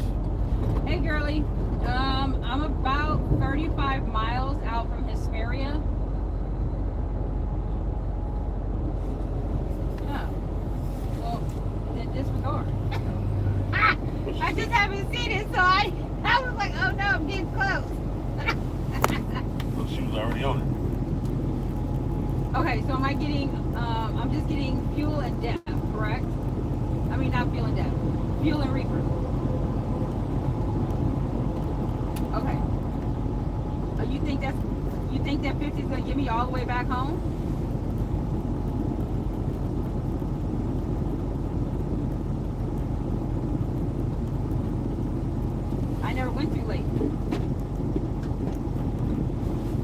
when I was in, I came straight down the 93, and I only got 100 gallons in wells, and I was below a quarter tank, so it only gave me 5/8. And so I used all of that by coming back down this way. Yeah, I didn't get a chance to go that route.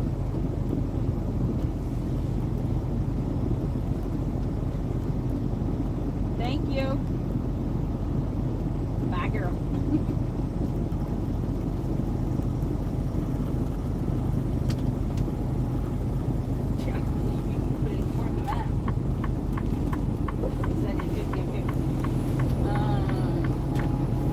She didn't know you had filled up the wells?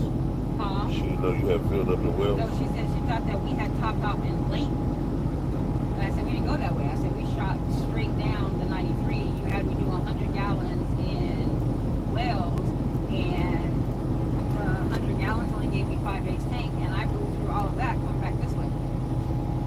She opened you up in Experience? Yeah, she said she originally gave me 50/50, but she's gonna go ahead and fix it. So you gonna do it on the way in or the way out? Well, I have to do it on the way in because sometimes we have to top off this reefer before we drop it. Oh, okay.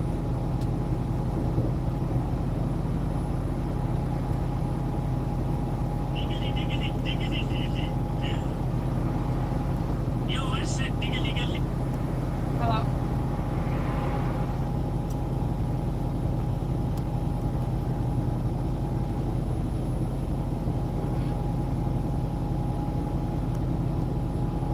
Cheeks.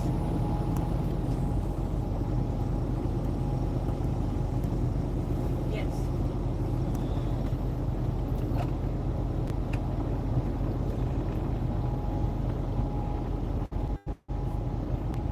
Oh.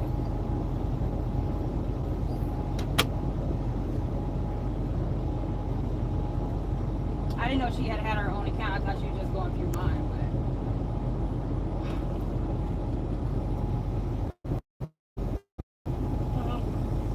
Oh, okay. Yep.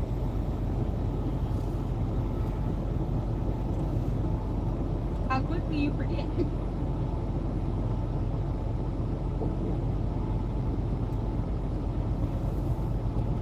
Yeah, she's got Paramount. Once Paramount expires, Well, shouts out to Adam Talk. then we'll be using her. We are in She got California. commercials on hers. Welcome to California.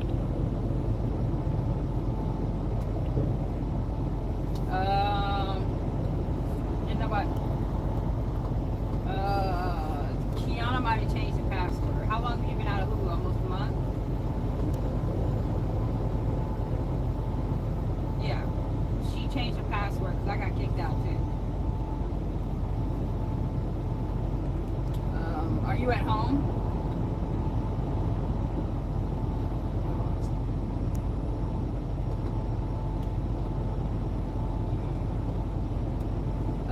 Kiana. Okay. Yep. I-O-N. Oh my God.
motherfucker look abandoned.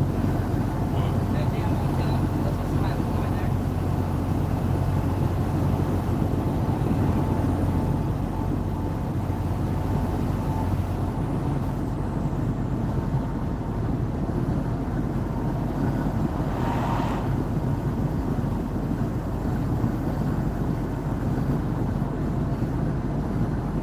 Actually, we came up to Victorville, took the 18 east.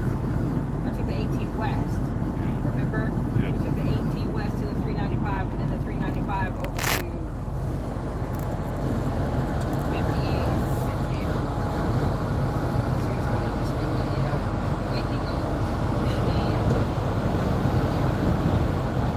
That's the reason why he didn't take the extra mile. The reason why the average is between 2,500 and 3,000 miles a week.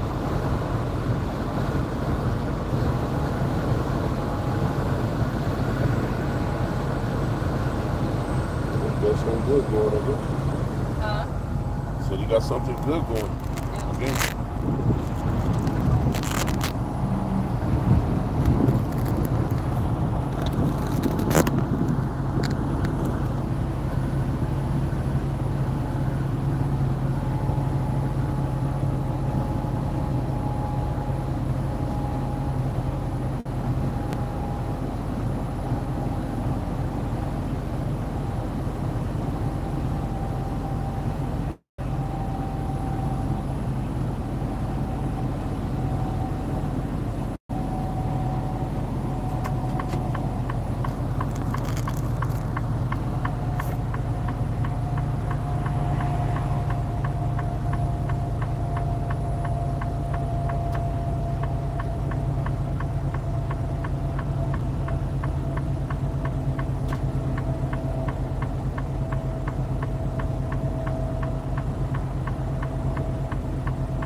Donuts. Get out of the way.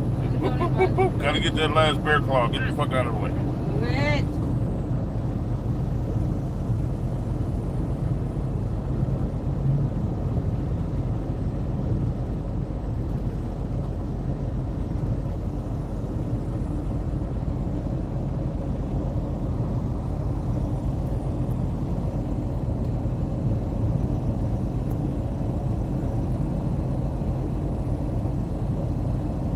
Yeah, that's about how much fuel we have for a little under a quarter tank. And 100 gallons is only 700 miles. So you know, you only hit. Get that right away.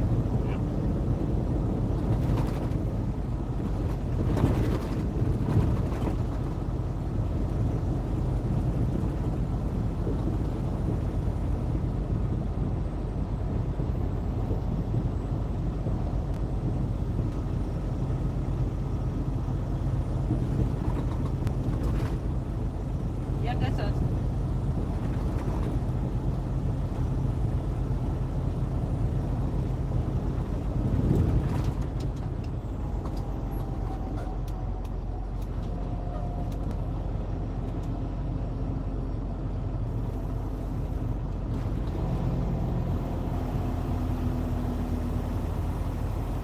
It's Victorville. Yeah. But you know, it goes to Sperry and then Victorville, so it's probably in between the two. They're like literally right next to each other. Like it goes Hesperia, Victorville, no, it goes Hesperia, Victorville, and Adelanto, all within like a 10-mile radius, 10, 15-mile radius of each other. And then 30 miles, 34 miles is Barstow. Like they're super close, but these three are like right smack, like These old ass towns too. probably. Adelanto, I don't know, Victorville is. Hesperia probably is. Because Hesperia is the last city right before the mountains. So I'm gonna say yeah. Oh, right before it's a home. I mean, the pass Cajon was. Pass, yeah. Is that Cajon Pass? Cajon Pass. K-A-J-O-N. The J has an H sound, so it's Cajon.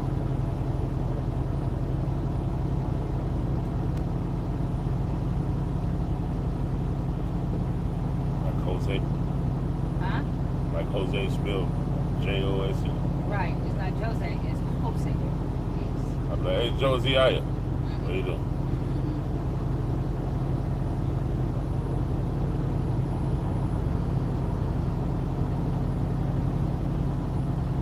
Yeah, I don't give two shits. I'll be doing a speed limit. I can't fuck with y'all. These motherfuckers is out writing up tickets like Yeah. they passing out candy on Halloween. What the Christmas fuck? bonus probably. Thanksgiving bonus, yeah, I'm sure.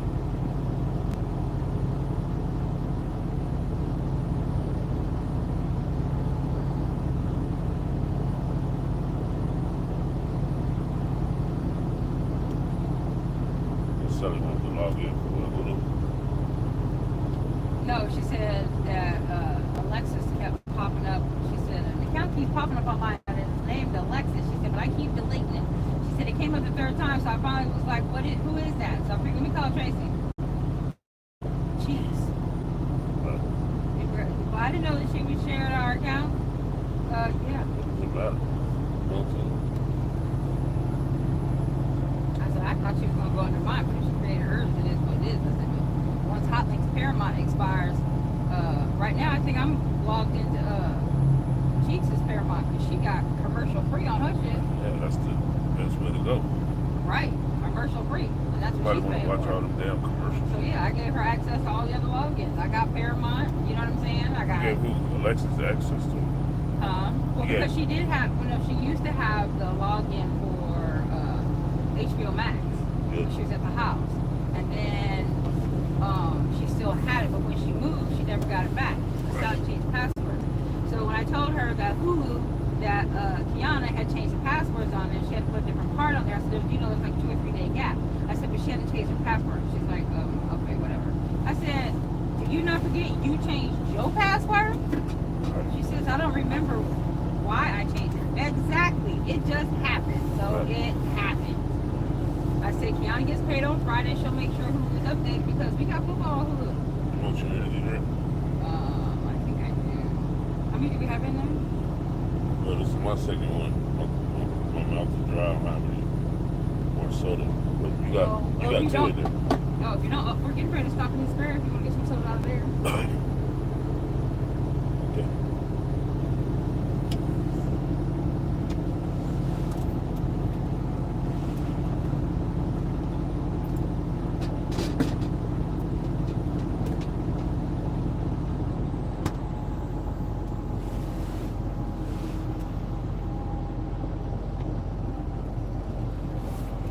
You got two in there. That's the original question you had asked me.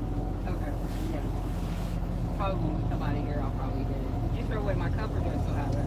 Oh, it's still there. Let me see what offers they have. Today is Wednesday, right? Yeah. Okay. Oh shit, they had to buy one, get one free on the coffee. Yeah.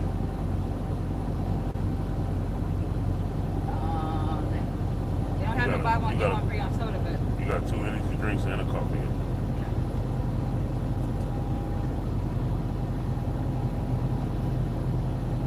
well, I think you're gonna get two sodas, you're just gonna get one big one.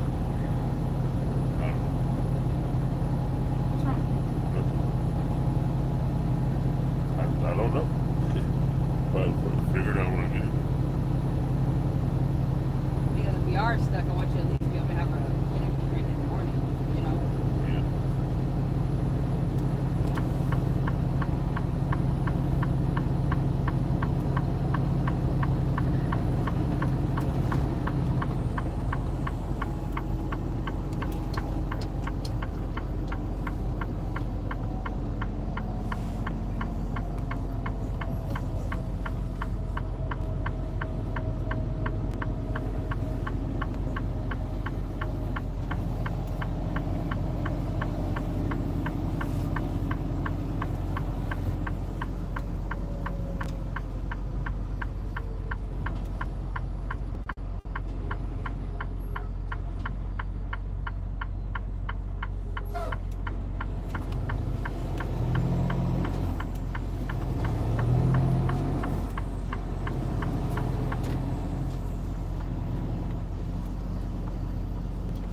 Shut up, you motherfucker. Huh? Then you over there creeping out. Oh, fuck, get your ass away.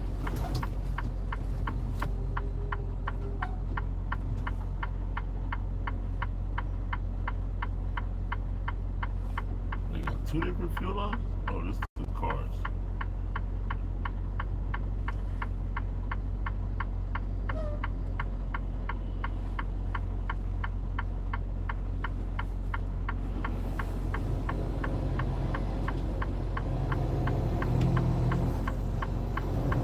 Madlock. His truck said Madlock on the side.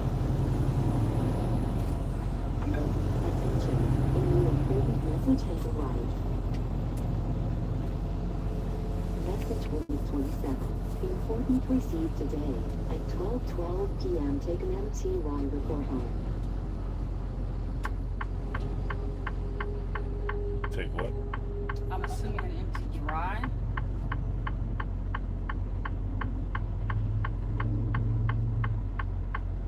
Oh, take an empty reefer home.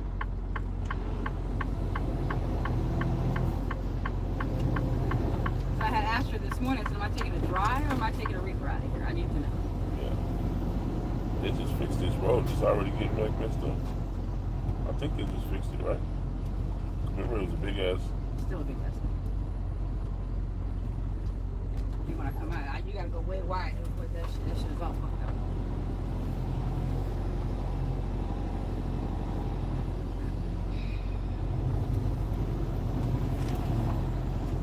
Alright, so we are good to go. We'll top off the fluids, grab us an empty reefer, and then head back to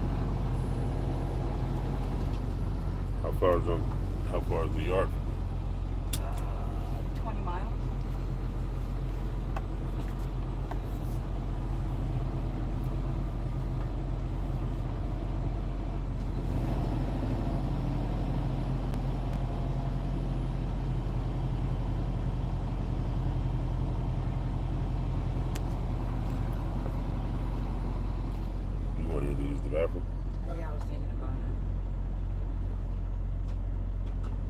guess I can go get the ice. I'll wait. No, you can go. I didn't know what kind of deals they had. Well, I didn't really see any in the app. All I see is Just get 2 tall cans of the Cokes. 2 tall Cokes. yeah, I mean, as long as it's gonna last.